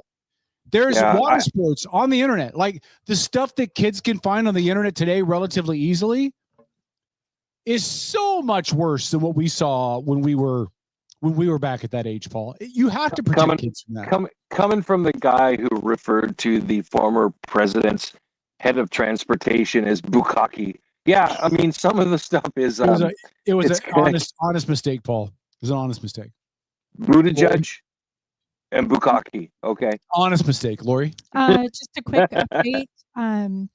There are at least 4 dead, 3 firefighters, 1 deputy, and the fire is still going because they're getting shot at actively. Are they still being shot at? Because the guy they found on the side of the hill wasn't the shooter? They haven't confirmed or denied, but it's possible there's more than one. Oh boy. So I will thank you, Tegan, for posting that both in the private chat and also in the Outlaw chat. I'm going to be jumping out to just such the details. All right, yeah. Let us know what you can find. Yeah, it's so weird. Yeah, random. And then 3 more we'll touch on really quick. The third one will be a little bit of conversation from Paul specifically. Ooh, yay, go team. The Supreme Court upheld. I got something in my throat. Hold on. The Supreme Court upheld a program run by the FCC that provided internet access to rural Americans. By a 6-3 vote, they upheld a program that provided subsidized internet and phone services to underserved communities across the United States. Conservative groups challenged the program, contending that Congress exceeded its powers in enacting the legislation that delegated to the FCC the task of operating the United Service Fund. It basically subsidized telephone and internet services to rural healthcare providers, schools, and libraries, and low-income Americans. So, just to put this in context, conservative groups challenged it. And then a conservative majority Supreme Court said, F off, we're going to allow it. I don't know how anybody could disagree with that. I understand why conservative groups challenged it, because what was Biden's program that spent some hundreds of millions of dollars that were supposed to connect internet across somewhere, and they didn't connect a single home? Yeah, no, I understand being concerned about the spending, right? I think that was probably the motivation behind. It was the impetus for sure. I think you're right, Tom. Mm-hmm. So I mean, just a huge waste of taxpayer dollars. I think that's where it came from, really. And by the way, on this issue, Kagan, Roberts, Sotomayor, Kavanaugh, Barrett, and Jackson all voted for keeping it. Only Gorsuch and Thomas and Alito voted against it. Mm-hmm. So you were 3-3 on supporting it. So look, I'm surprised. Thank you, Rick. I'm surprised that the Republicans, 3 of them crossed over, voted on it, but more power to them. I mean, giving supplemental internet giving subsidized internet and phone services to the poorest of Americans. Oh dear God, what a mismanagement of our money! How dare we help people in need with essential communication services? But hold on, Kevin, you're getting away. Does it? As long as Kevin, you're getting away. Yeah, thank you, Tom. Because like Tom said, they hadn't hooked up anybody, right? So listen, I understand. Like Tom said, I understand fiscally conservative folks suing and saying, "Hey, stop spending money on this. You're not doing any good, right? You're blowing this money, right?" And then I also understand a conservative-led Supreme Court saying, no, we actually like this. Listen, remember, the internet now is incredibly important just to function in life. You need it for work and jobs. You need it for research. You need it for schooling. Some people live at home and don't leave their house. They have everything delivered to them, right? Like, yeah, it's vital now. It's like electricity. So it's completely vital, and I get it. I understand why the court voted the way they did. Yeah. I mean, it's the new means of moving data around. Used to be phone lines, and now it's internet. I mean, and if you are talking about poor and underserved, impoverished communities, they will remain underserved and poor and impoverished communities if they can't communicate. If they don't have the ability to communicate with the outside world. Yep. There's a reason why the natives in the Amazon rainforest don't have a strong economic footing in the world because they don't use the internet or a telephone. It's funny, but it's the truth, right? If you can't interact properly with the outside world, you're at a serious disadvantage. And as technology advances, if those underserved communities don't have the ability to compete, they're never going to catch up. And they're still Americans. And if they're poor, it's going to cost us more money in the long run in food stamps, government aid, federal programs, housing, and not having them, Kevin, and not having them educated, right? Yeah. And a lot of people may not go to good schools, but they still can self-educate. Yep, so exactly. I think it's important. Yeah. Well, one group that came out against this, that was really against helping people to get educated through these programs, one group that came out strongly against this was the Dallas Cowboys. The Dallas Cowboys organization came out against it. Oh, no. And when asked why, Jerry Jones said, because when people are educated, they're not Dallas Cowboy fans. And so I thought, that was really telling. Okay. The Supreme Court postponed a ruling.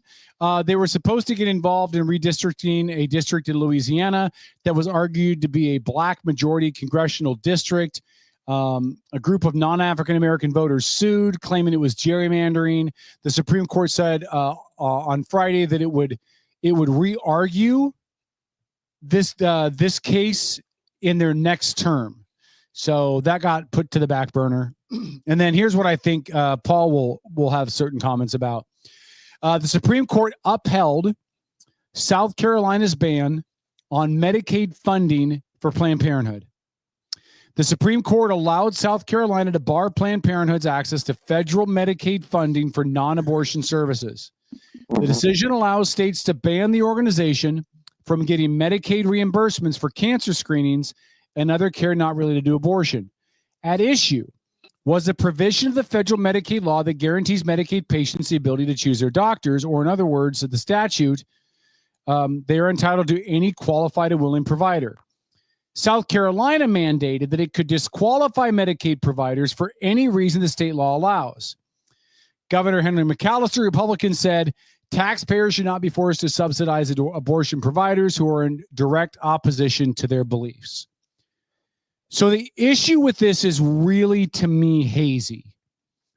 On one hand, the federal government is clear that federal funds cannot be used for abortions.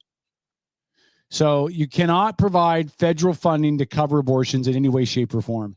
And you can argue if that's right or not. I don't want to get into that argument in chat. I'm just stating what federal law is. And what South Carolina essentially said is, look, this is a paper move. The federal funds are still going to doctors that perform the services that federal law doesn't allow them to perform. And they can say it's because it's a cancer screening or it's a medical screening or some kind of a wellness checkup. But these federal funds are keeping these facilities open, and a predominant amount of the services they provide are related to abortion. What is that ratio? I don't know. I'm just giving the argument that the state made, right? Which is we're still funding these abortion facilities under the guise of performing other services. Okay, because I'm not saying it's right or wrong. I'm just giving you the argument. Well, Sorry, Tom. Go ahead. Oh no, go ahead, bud. I was just going to say I am steadfastly against Planned Parenthood from top to bottom. Too many private organizations have very openly we'll just say run tests, right? Where they pick up the phone and they just start calling Planned Parenthoods and they just start asking them about services. To the best of my knowledge, I can say with confidence less than 5% of Planned Parenthoods offer any services other than abortions, right? Now, that's not what they advertise, mind you, which is how they get a lot of their federal money. And again, Margaret Sanger, she's the one who created it, and she created it so that she could implement eugenics, which, as Lilat has put in the chat room, she is steadfastly against eugenics. So I'm assuming Lilat agrees with me and is steadfastly against Planned Parenthood, since Margaret Sanger, started the whole program in order to implement eugenics policies and practices against African Americans in America. So thank you, Lilat, for agreeing with me. I appreciate that. But again, I don't like the organization. I think there is plenty of room in the private sector where abortions are legal for women to go get it. There's plenty of doctors, I'm sure, that are willing to make a buck off of a woman's misery. And I love this one, And then, from what I understand, Trump turned around and basically put the kibosh on federal funding for all of Planned Parenthood. So I do have to do more research on it because all I did was read one headline while I was driving. So I can't be 1,000% sure about that. Yeah, while I was driving. I didn't touch my phone though, so piss off. Well, listen, there's two things with it. Two conflicting thoughts pop into my head. Okay. Thought number one is, should I date her or should I not date her? Let me see. Thought number one is, listen, they do provide other medical services that are important to women specifically. That need to be offered. But that's where, hold on, that's where we have our big discrepancy, Kevin, because 99% of them say they do, but they do not. And that's what a lot of these private organizations have been doing, and they've been boasting it, putting it everywhere. They go through and they record it. They record the phone calls over and over again to all these Planned Parenthoods just to find out they don't offer shit. Yeah. All they offer is abortions. But let me finish my thought. Go ahead. They say they provide these life-saving services, important medical procedures to women that have nothing to do with abortion. My conflicting thought to that is, if there was a market for that, they'd be doing that instead of abortions. You know what I mean? Like, if there was enough demand needed to provide those services to low-income women, like they say that it is, then abortions wouldn't be the reason why they're getting funded to stay open. So I don't know how you handle Planned Parenthood.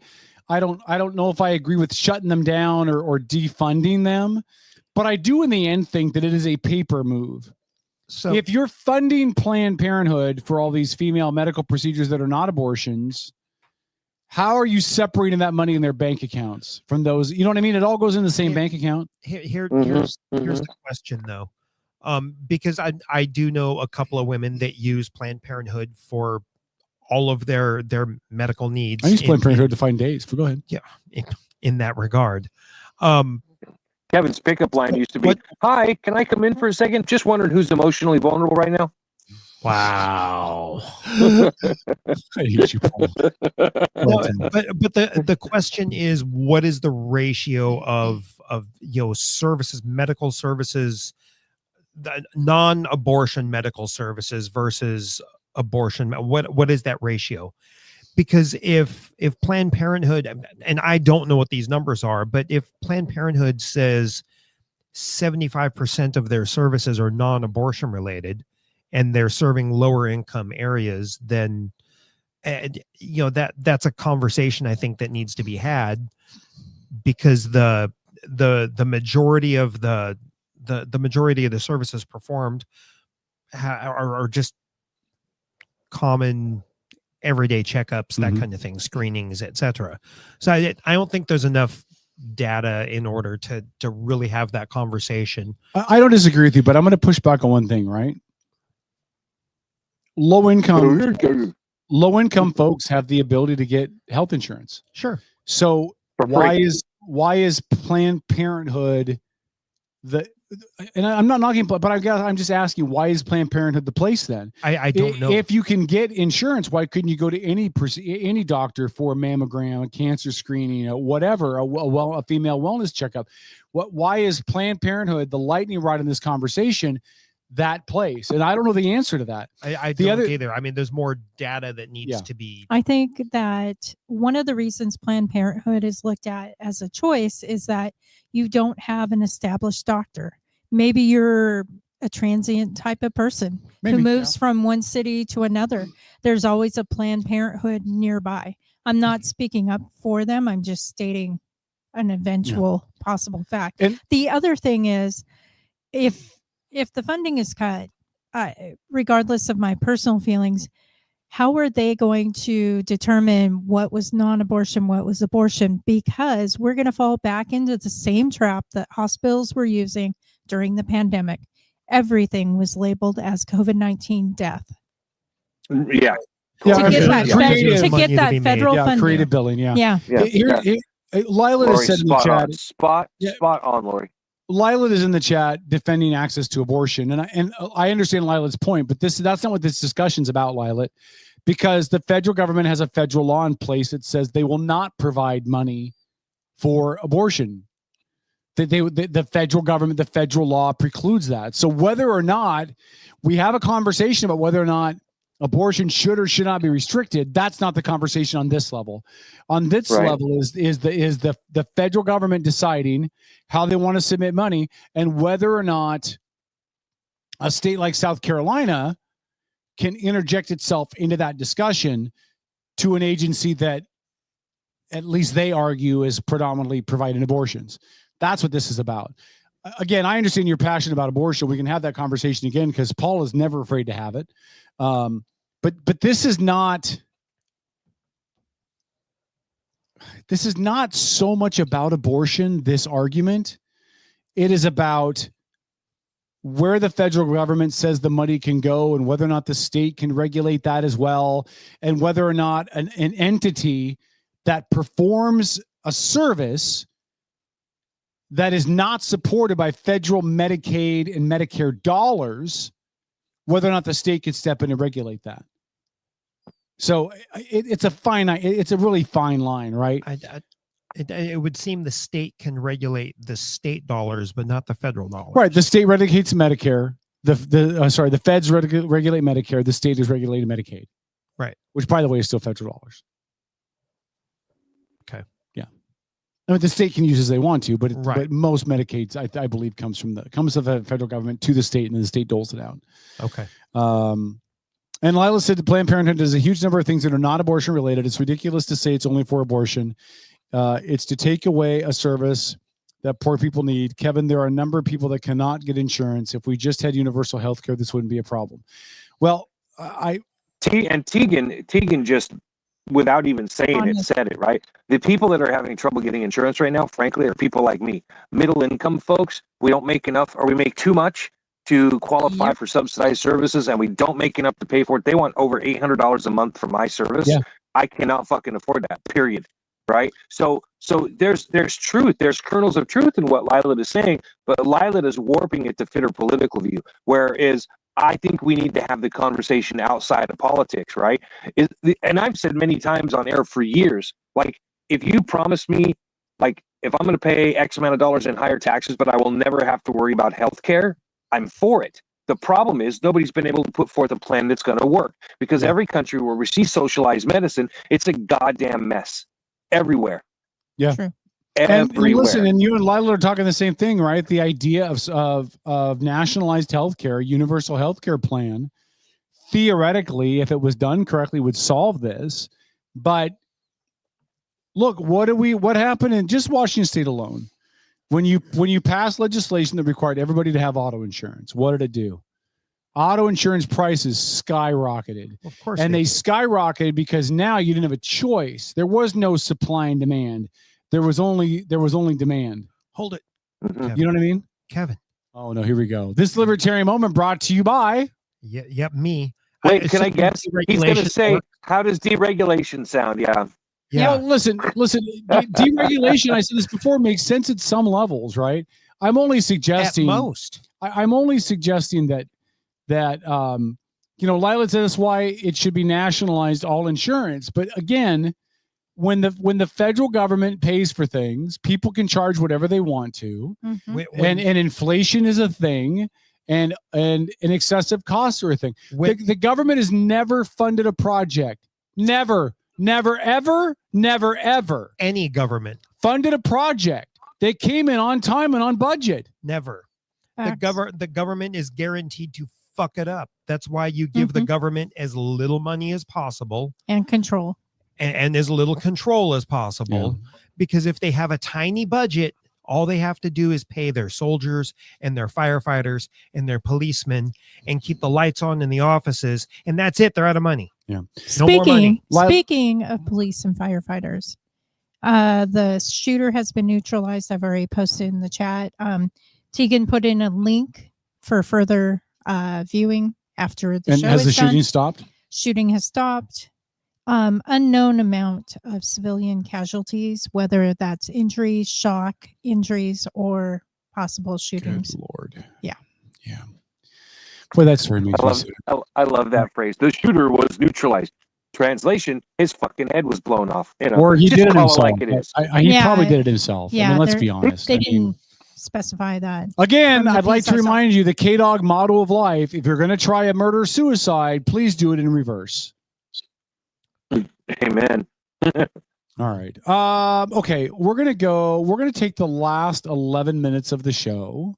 We're gonna get off of political stuff because one of the things we keep hearing questions about is the romance of the ages, our modern day Camelot, the Princess and the Pea, the greatest love story ever, Beauty and the Beast. Although, let's be honest, Boss Baby, you're not really a beast, but it's the closest I could do.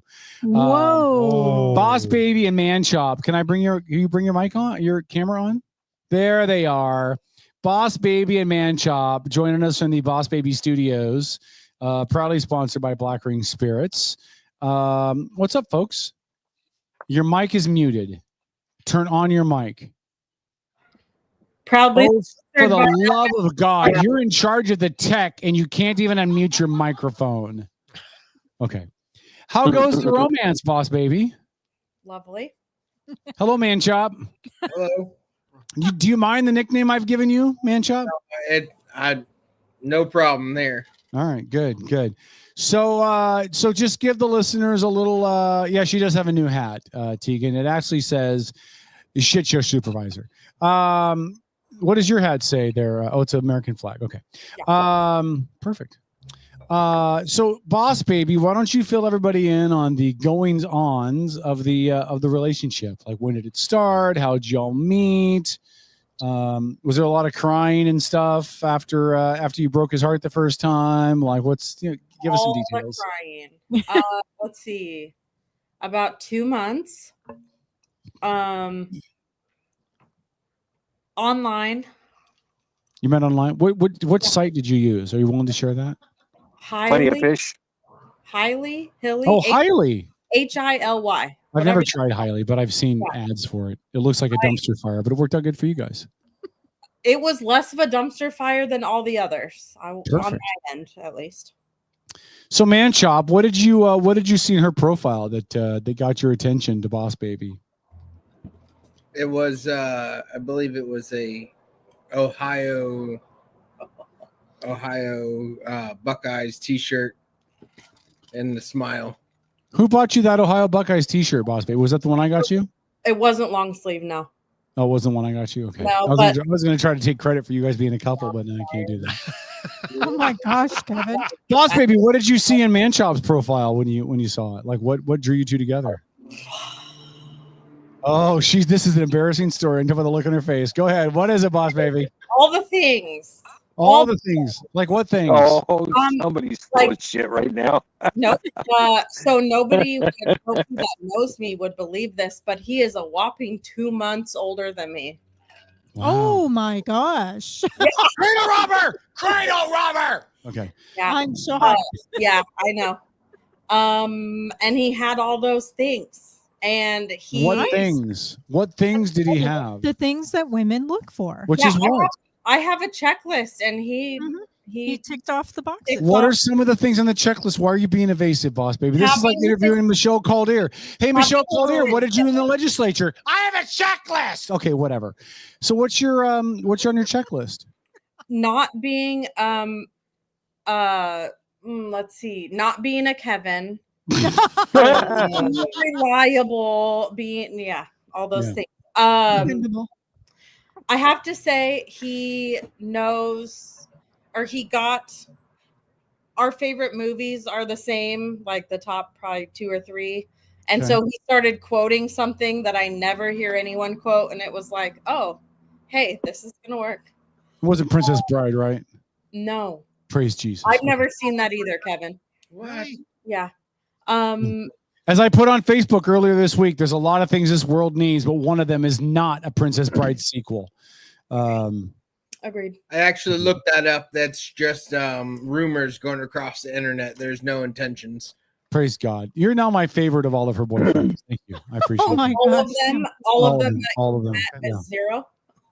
Yeah. I bet you J. Andrew Kennedy's crying right now. Probably. Have you guys set a date yet? Oh my gosh, Kevin. I'm asking you. There's some whirlwind romances that happen online. I don't want to assume anything. Maybe they met each other. They're like, oh my God, it's love at first sight. And they've already set a date. And I'm ordained minister, by the way. Just keep that in mind. Yeah, that's no. Yeah. Hey, man, Chop, come on. I don't want to get married by a guy named Bacon. Sorry. And let's see. Yeah, no, there's things first. There's kiddos I gotta meet that I'm excited about. Yeah. So you gotta think. I gotta influence His kids, right? Not yours. Not mine. Not yours. Okay. My child is sitting right here. Thought you might need to meet your own kids. I wasn't sure. Yeah, But right. Man Chop, how many kids you got? 3. 3 boys, girls, mix one of each. What? Boys, 1 girl. Sullivan, Sterling, and Cecilia. Oh, a lot of S's there, huh? Except for the last one being a C. No, but S sounds. Come on. Yeah, I speak S. English. I don't spell things out. Come on. Just saying. Okay. And everything else going. Are you guys coming to my birthday party this year? Are you going to bring into the birthday party? We will chat about it if we are available. Will you wear the suit? Will you wear the suit again? Possibly. He has not seen the suit, has he? Wait, did you find the suit? Man Chop, you are missing out, man. I do have the sheets. Oh, you do? Oh, okay. Yes, I found them. Man Chop, you and I need to sing a karaoke song together and dedicate it to Boss Baby. Oh But I have a couple to choose from. Boss Baby, you got to wear the sheets to the Outlaw Invitational when when I defend my title. Song titles need to be passed by me first, Kevin. Yeah.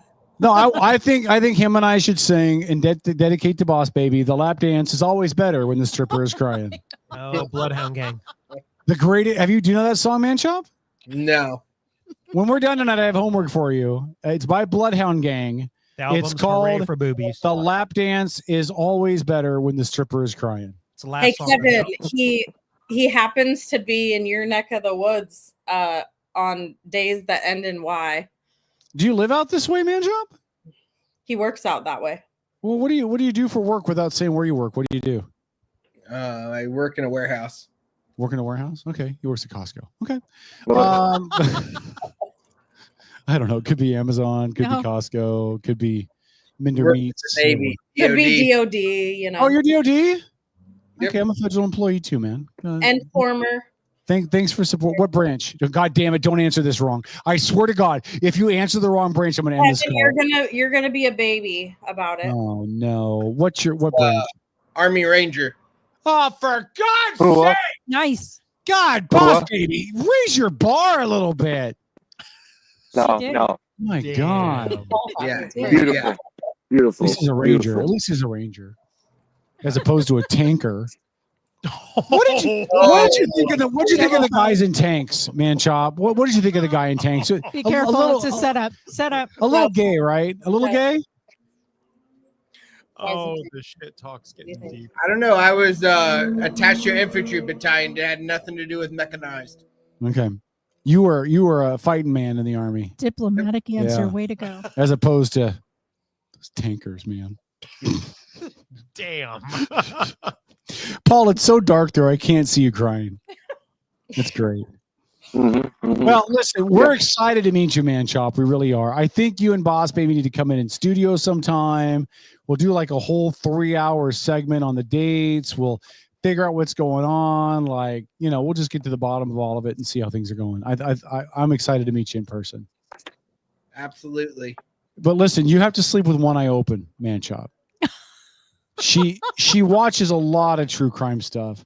If anybody could get away with murdering their partner, it would be Boss Baby, who studies it. It cannot be me. I can tell someone how to do it. I lose too much hair. My DNA would be all over.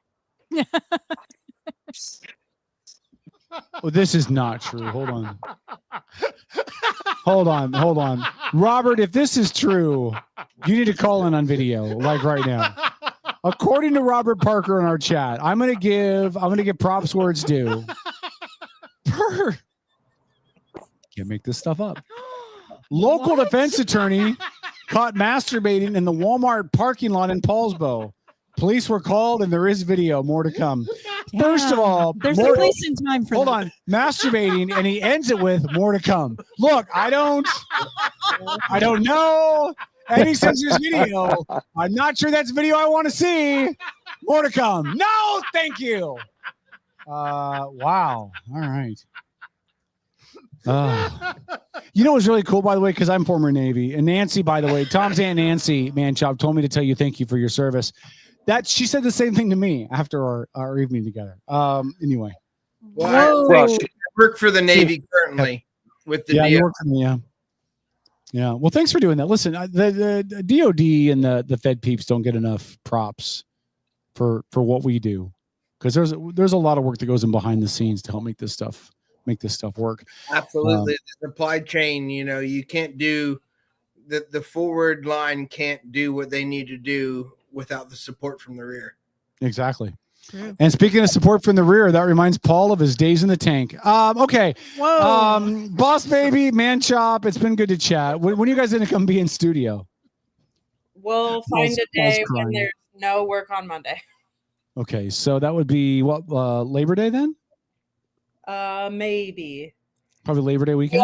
We also have 3 other schedules to contend with. So. Are you talking about children? Yes, that would be the thing. Listen, I learned a long time ago because I have 1,000 children. Because you have 1,000. Yes. I have 1,000 children. I learned if you put some whiskey in their sippy cup, they'll sleep all night. It's okay. You're fine. Wow. Just a little bit of whiskey in the sippy cup. I know a guy. Yeah, accurate. Yeah, perfect. It's good to chat with you guys. Man Chop, don't be a stranger. In fact, if you just want to call and let's leave Boss Baby at home. We can talk about her behind your back. Yeah, there you go. All right. I'll shut down the show. It's fine. Yeah. I know you will. Don't become too good of friends with us, Man Chop, because if you guys break up, then she's going to screw us all. So, no, I won't be screaming at you. I meant that figuratively, not literally. I only sleep glory. Thank you. All right. Yeah, I hope you guys make it to my birthday party. It'll be fun. We will put it. It's penciled in. And Man Chop can learn a lap dance, and we'll do it together. This would be the first I'd heard of it. So now all you have to do is keep pressuring her. No, perfect. I heard she loves to be pressured. That's what I heard. No, she doesn't. She's not going to throw punch anybody. I'll tell you that right now. Yeah, she will. Paul, do you want Boss Baby Man Chop to come to the birthday party? I would love it. That would be awesome. You know, the most impressive. Right? The most impressive thing about this relationship is she clearly knows his name. I mean, that for me is like worth serious bonus points. And I am so happy, Andy, that you are sitting there next to somebody, and I can tell by just your body language how thrilled you are to have a good quality man in your life. So I'm happy for you. I don't know what to do with that. There's no punchline, Kevin. No punchline. Hey, you always want to hear before I let you go, Man Chop, want to hear my favorite Marine joke? Sure. All right. So in the Army, you guys called helicopters choppers, right? I guess, choppers. Yeah. In the Navy, we called them helos. Air Force calls them choppers. You know what they call them in the Marines? Make sure you're looking at the screen for this. You know what they call them in the Marines? All right, there you go. Kevin. That's my favorite Marine joke. All right. Good to talk with you guys. Kevin. Yeah. What's that? Go eat a crayon. Hey, by the way, Boss Baby, can I ask you one other question? Maybe. Were you as bothered as I was when all the Relay for Life photos got posted and we weren't even there? Can I say I thought it was not that anybody knows what happened, but yes. Based on what happened, I thought it was really funny that I was kind of the face. My sister and I and my mother were the face of Relay, and none of us were involved this year. So, would you give my best to your sister? Yes, I will. And really give my best to your mom. Tell her I miss the heck out of her, and I hope everything's going well. She listens still sometimes, but I know she does because she loves me. It's past her bedtime now. She loves me, and she agrees with all my political viewpoints. It's okay. Not yours. Oh. But By the way, according to Robert Update. Parker, it was not a he. It was a her. It was not a he that got caught masturbating in the Walmart parking lot. It was a her.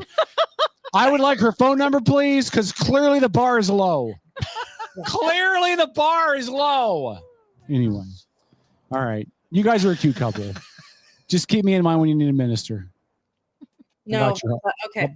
I'll be your huckleberry. All right. Okay, Good bye. night, boss baby. Taking off. Bye, guys. All right. You can stay right there, though. All right.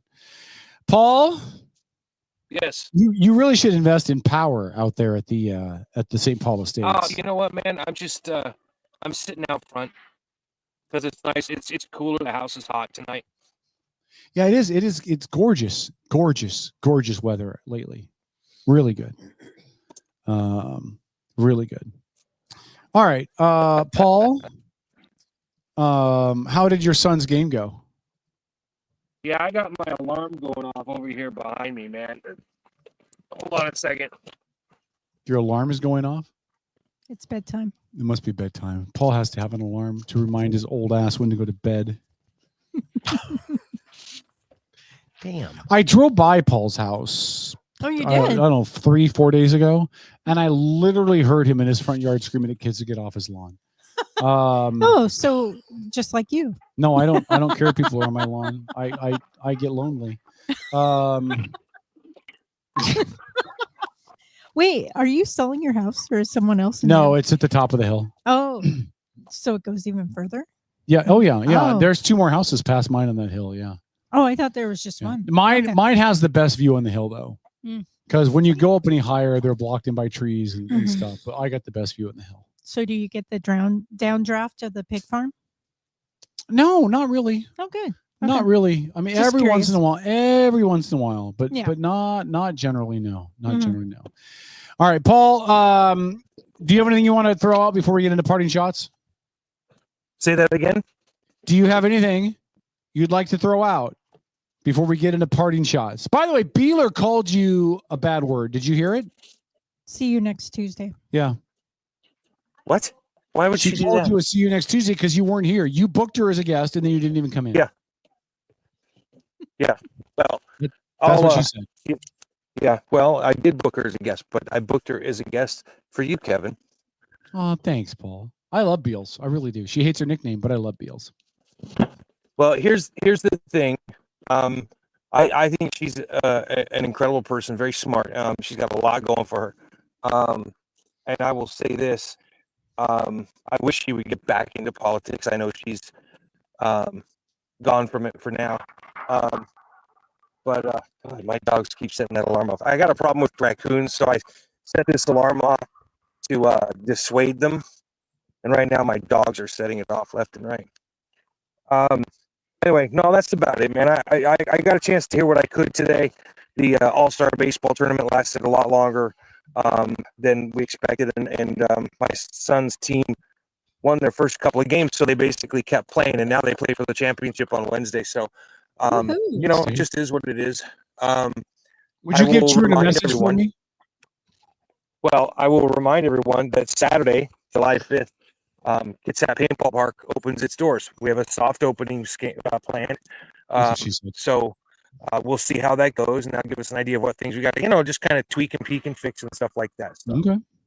Well, let me know. I may try to swing out there. I got to work at the escape room during the day that day, but maybe I'll try to swing out there afterwards. Well, that's cool. Then I will then you know, swing by off of Seaback Highway, right across the street from the Christmas Tree Farm.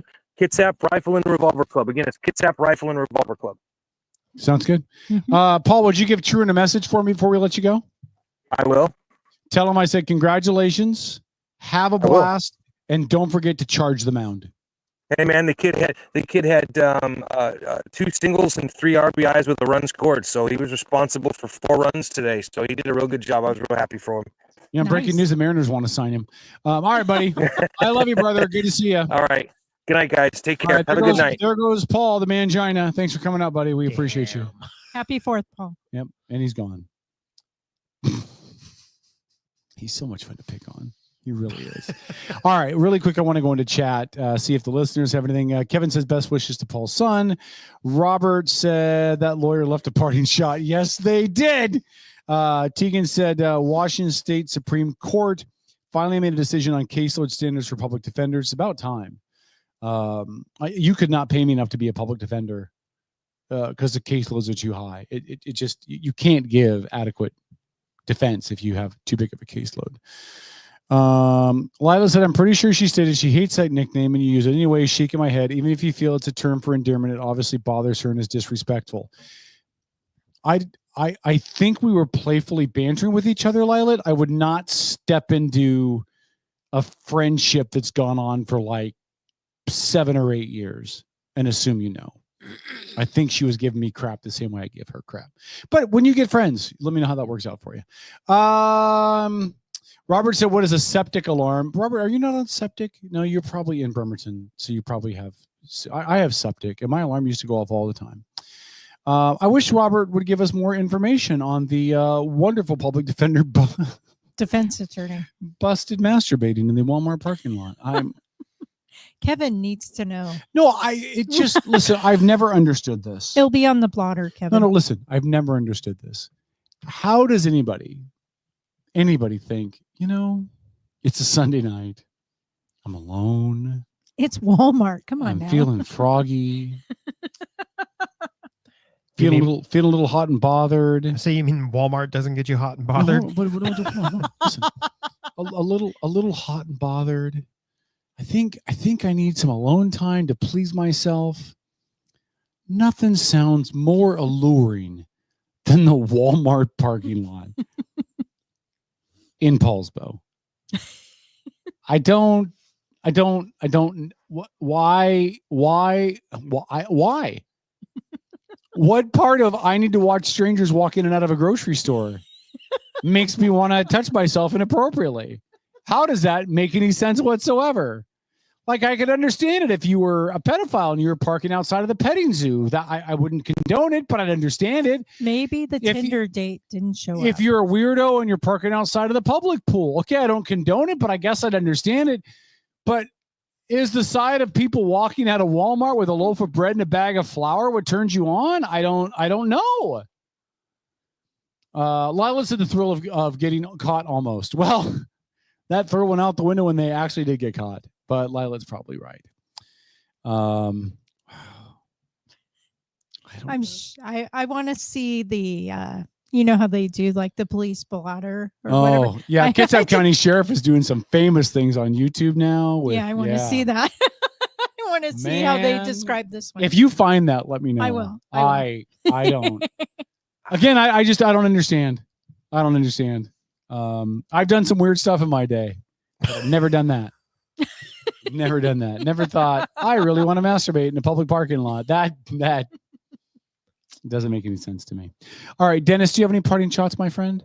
By the way, I'm glad that you were here with us. So now that I know it wasn't you that was busted in the Paulsville parking lot, how are you, buddy? Wow. Damn.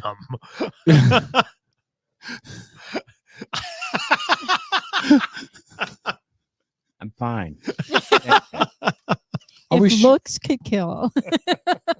Cooperate for something better than what I get treated like. Damn. Nice, Kevin Nelson Dennis. said, cue up the divinals, I touch myself. Exactly. Probably had that cranked up on the car stereo as they were doing it. All right. Maybe. Oh, they probably had, remember that song that you put behind when the two lesbians called the show back in the day? Oh, no. That was what, dun, dun, dun, dun, dun, dun, dun, dun. Lori Parton Shots. Moments in Love, that's what it was, by Enigma? Art of Noise, that's right. Andy's parting shots are pew pew. Pew pew. Pew pew. My parting shots, Bremerton Blast was it called? Blasted Bremerton Bridge Blast. Okay. Really cool. Yeah. I watched it again from my window. That's 2 nights in a row something's gotten blasted in public, but go ahead. Damn. Oh my gosh. Anyways, don't Somebody forget. had their finger on the trigger. Is that what we're calling it now? Okay. Kevin's so happy with himself right now. He's gonna go home and spend hours thinking about this story. Feel like I'm gonna explode. Go ahead, Lord. Anyways, also don't forget all the neat happenings. Yes, I said neat. Dating myself. Neat happenings that are going on this summer. I think that a lot of us really took the pandemic to heart and just really haven't gotten out and about. So make summer your out and about time. Getting out and about the Walmart parking lot. Kevin. I could be home on my couch watching TV, but instead don't masturbate in a public parking lot. Look at that guy. Look at that guy carrying a bag of roasted potatoes out of that Walmart. That makes me bothered. That's so insane. Kevin Nelson recorded video of the bridge blast. It's on his YouTube channel. I'll check that out. Will you send that to me? Tegan sent you in zipline today. I saw that, Tegan. I actually did the zipline a couple of years ago out near Leavenworth. It is phenomenal. Like there's spots in the zip line you're 350 feet above the forest canopy below you. It's phenomenal. It's great. If you get a chance, I'll buy Leavenworth. I think it's Leavenworth zip line, but it's a good time. There's a really cool zip line on Camino Island up in Island County. That's the one I've been on. Have you? Is it worth it? Would it be worth a day trip to take a bunch of guys up there? And I don't want to take any women because women bring everything down. But just take a bunch of guys up there and. I wouldn't want to go, and neither would anybody else. Yeah, I think it is. I mean, it's beautiful. I mean, for you and I, we grew up in that area, so we already know the area. But it's kind of cool because you get to see an aerial view of what's changed as well. So you're not just in the woods when you do it? You can actually see some of the other stuff out there, or I was able to. You're taller than me. I'm assuming you. I don't know. I don't know. Like when the Leavenworth one, you couldn't see any but woods. Like you were woods all around you. There's open areas on the Camino one. They've expanded it. Have they? Yeah. Right. Mm-hmm. I think it's great. It's great. Listen, Snohomish County's gorgeous. Stanwood's a great little community. It's way bigger than it was when I lived there, but I love to go up there and visit. And just kind of check in and see what's happened and see what's grown and what's changed and what's oddly still there. Like the pizza place, it's across the street from the cookie place right there on the main highway. Yeah. That's the place where my parents' car got ran over in the parking lot. What's that place called? Jimmy's. Is it Jimmy's? Yeah, Jimmy's Pizza and Pasta. Yeah. Do you remember Kelly McLaughlin? No. Okay, well, her and her husband own Jimmy's. No. Well, they don't give us free pizza, so why are we talking about them? The Mexican restaurant downtown? Right there across the street from the bowling alley, kind of. It used to be Helen's Kitchen back in the day. Oh, yeah. Yeah, my dad did the brickwork on that building. Oh, I didn't know that. was the summer I worked for him. Oh, wow. Yeah, my dad did all the brickwork on that. I remember when that was built. Yeah, my dad did all that. My dad and my brother, and I was, I don't take any credit, though, because I really didn't work. I just carried brick around. And when I knowed him, he made me move it just to move it back. All right. Tom, do you have any body shots? Build those muscles. That's right. That's what she was doing in the Walmart parking lot. Paul, Tom? Go ahead, Tom. This is a story that will never die. Go ahead, Tom. You think she was listening to Outlaw Radio Network while she was doing it? That'd be great. Sitting in her car parking lot in the Walmart parking lot, listening to Outlaw Radio Network. I'll make sure to call the Kids Up County Sheriff. Please do. Kevin? Yeah. That wouldn't be the first time. It would not be the first time. That's true. Because I might have a face made for radio, but I have a voice made for radio. Go ahead, Tom. And we were on the radio together. I know we were. We've had a radio threesome, Dennis. Congratulations. Whoa. Tag me in. Tag me in. Go ahead, Tom. Are you sure? Yeah, go ahead. Why are you taking so long? Go ahead. Come on, Tom. And the song running through Kevin's head, "Put Me in, Coach." Put me in, Coach. I have that on vinyl. She had vinyl in the car in the parking lot at Walmart. Go ahead. Are you sure? I'm sorry, Tom. You keep setting them up, man. I'm gonna keep knocking them down. So this past Friday, 2 days before parking lot gate. But go ahead. Yeah, go. Jesus. So Walmart's gonna have a sign out front. It's been X many days since somebody masturbated in our parking lot. I think I'm gonna go to Paulsbo and just put a sign up on the window out there where the shopping cart return is, with a little white pen. It's been this many days. Go ahead, Tom. Robert, do you have the supplies to build that? Oh, please, Robert, can we put it 14 feet up in the air? With an LED screen that I can change with a remote control. It's been 47 days. Go ahead, Tom. Are you sure? No. I didn't think you were. So this past Friday. Why do these stories happen at the end of the show? Because we could have had 3 hours with Beeler talking about this. That's why. Okay, She's go ahead. probably very happy. She's probably. Wait a minute. No. She left here. Where did she go? Did she go to Paulsbo? She was with Not her a- daughter. She she's was not a with That makes it even worse. She's All right. not a defense attorney. Okay, that's true. Okay. Okay, go ahead, Tom. I'm not going to ask you if you're sure. I'm not, but go Yeah. So this past Friday was the last day of voting for the Best in the Pacific Oh, Northwest. do you have any idea how you did? I don't. We won't. If you win, will you go to the Paulsbo parking lot? Yeah, I'll go rub one out in the Paulsbo parking lot just for you, Kevin. Just for me. Just for you. Oh my gosh. I can see the caption on the Kitsap Sons website. Local distillery owner rubs one out, blames it on K-Dog. Great. Go ahead, Tom. No, I just wanted to thank everyone who is supportive of playing that game. So thank you. We'll see how things When go. did you find out? September. September? Wait, you don't get notification Well, till September? So this is the third year this is run. Right. Yeah.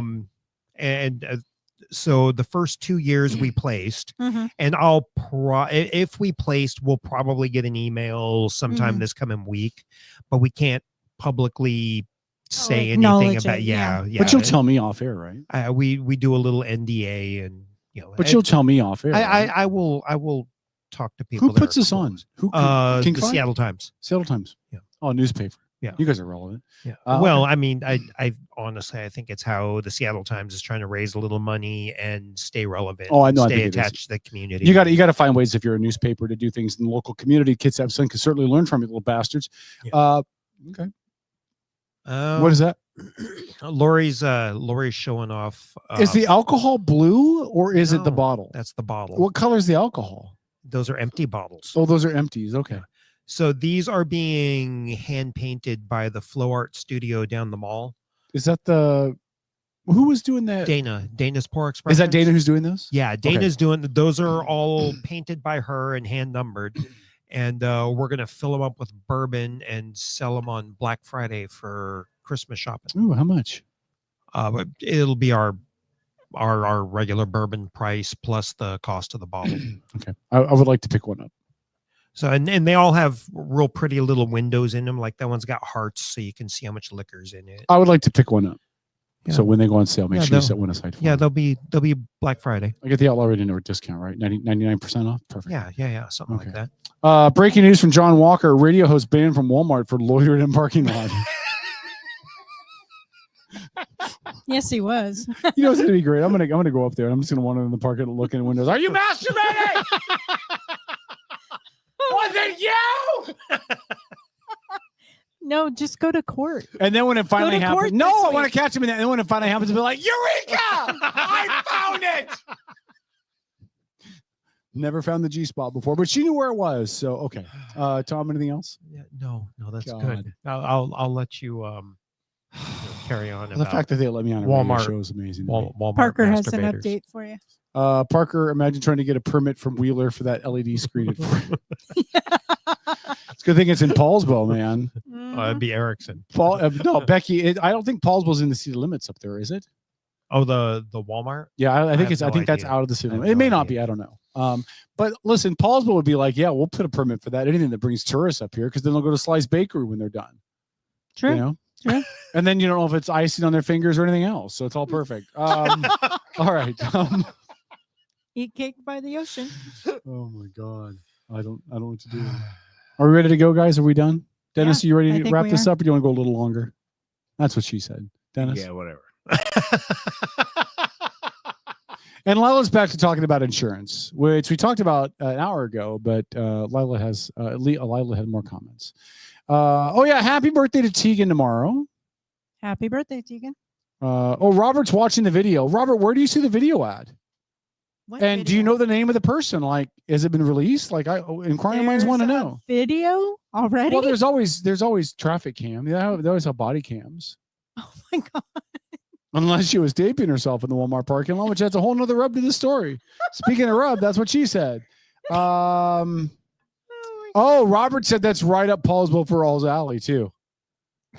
And it was up her alley. Okay, that's great. That's good. I saw a message from Tegan asking me questions and I was answering it, Kevin. Oh, okay. No, I wasn't giving you a hard time. I said you had more stuff to add. That's all I was saying. I wasn't knocking you. Okay.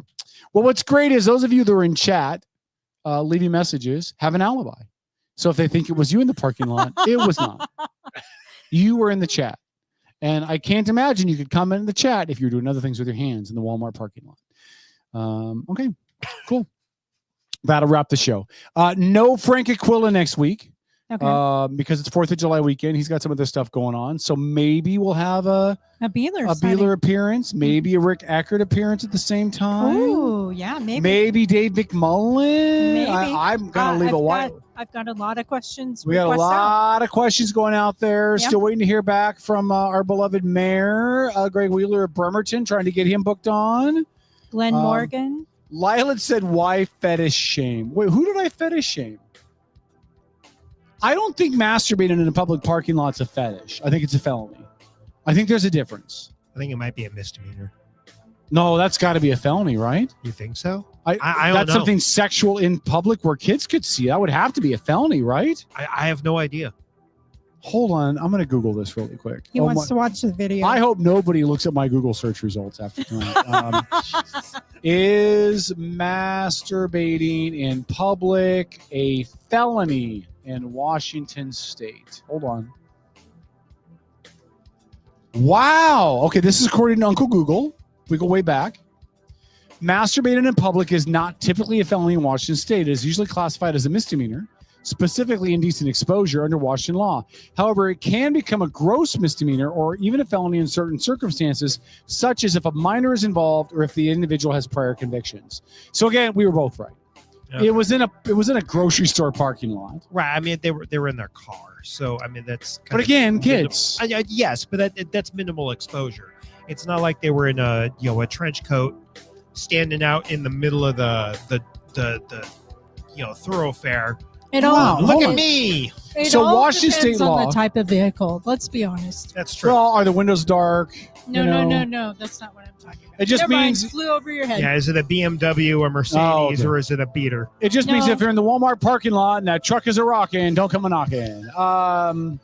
According to this, it's a gross misdemeanor. So it's a misdemeanor. Tom's gonna pee his pants. It's elevated to a gross misdemeanor. If it's performed in front of a minor under the age of 14, it can be upgraded to a gross misdemeanor. So if you publicly masturbate in front of a minor under the age of 14, it's only a gross misdemeanor. Yeah, that should be a felony, man. That should be. How is that not a felony? How are you a Democrat? I don't know. And it become a felony if they have individual prior conditions for any sexual offense. It can be elevated to a felony. So they have to have priors. All right. God, that's some bizarro stuff, man. That's some nuts stuff. All right, we're gonna finish with our comments in chat. Robert just shared the link. He said, get it before YouTube pulls it down. Lila said it is a fetish just because it's against the law is arbitrary bullshit law in a sex negativity society. Lila, are you saying that people should be able to masturbate in public parking lots in a grocery store parking lot? Like, in all seriousness. Robert said, is it indecent exposure as the cop informs her she was using a dildo in public? Oh, this just gets better. I'm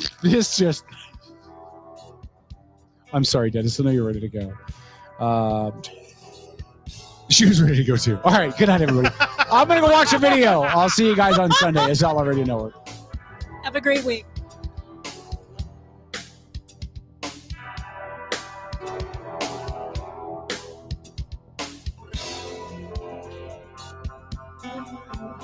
Hey, kids, let's get the battery operated toys and go to Walmart. Woo!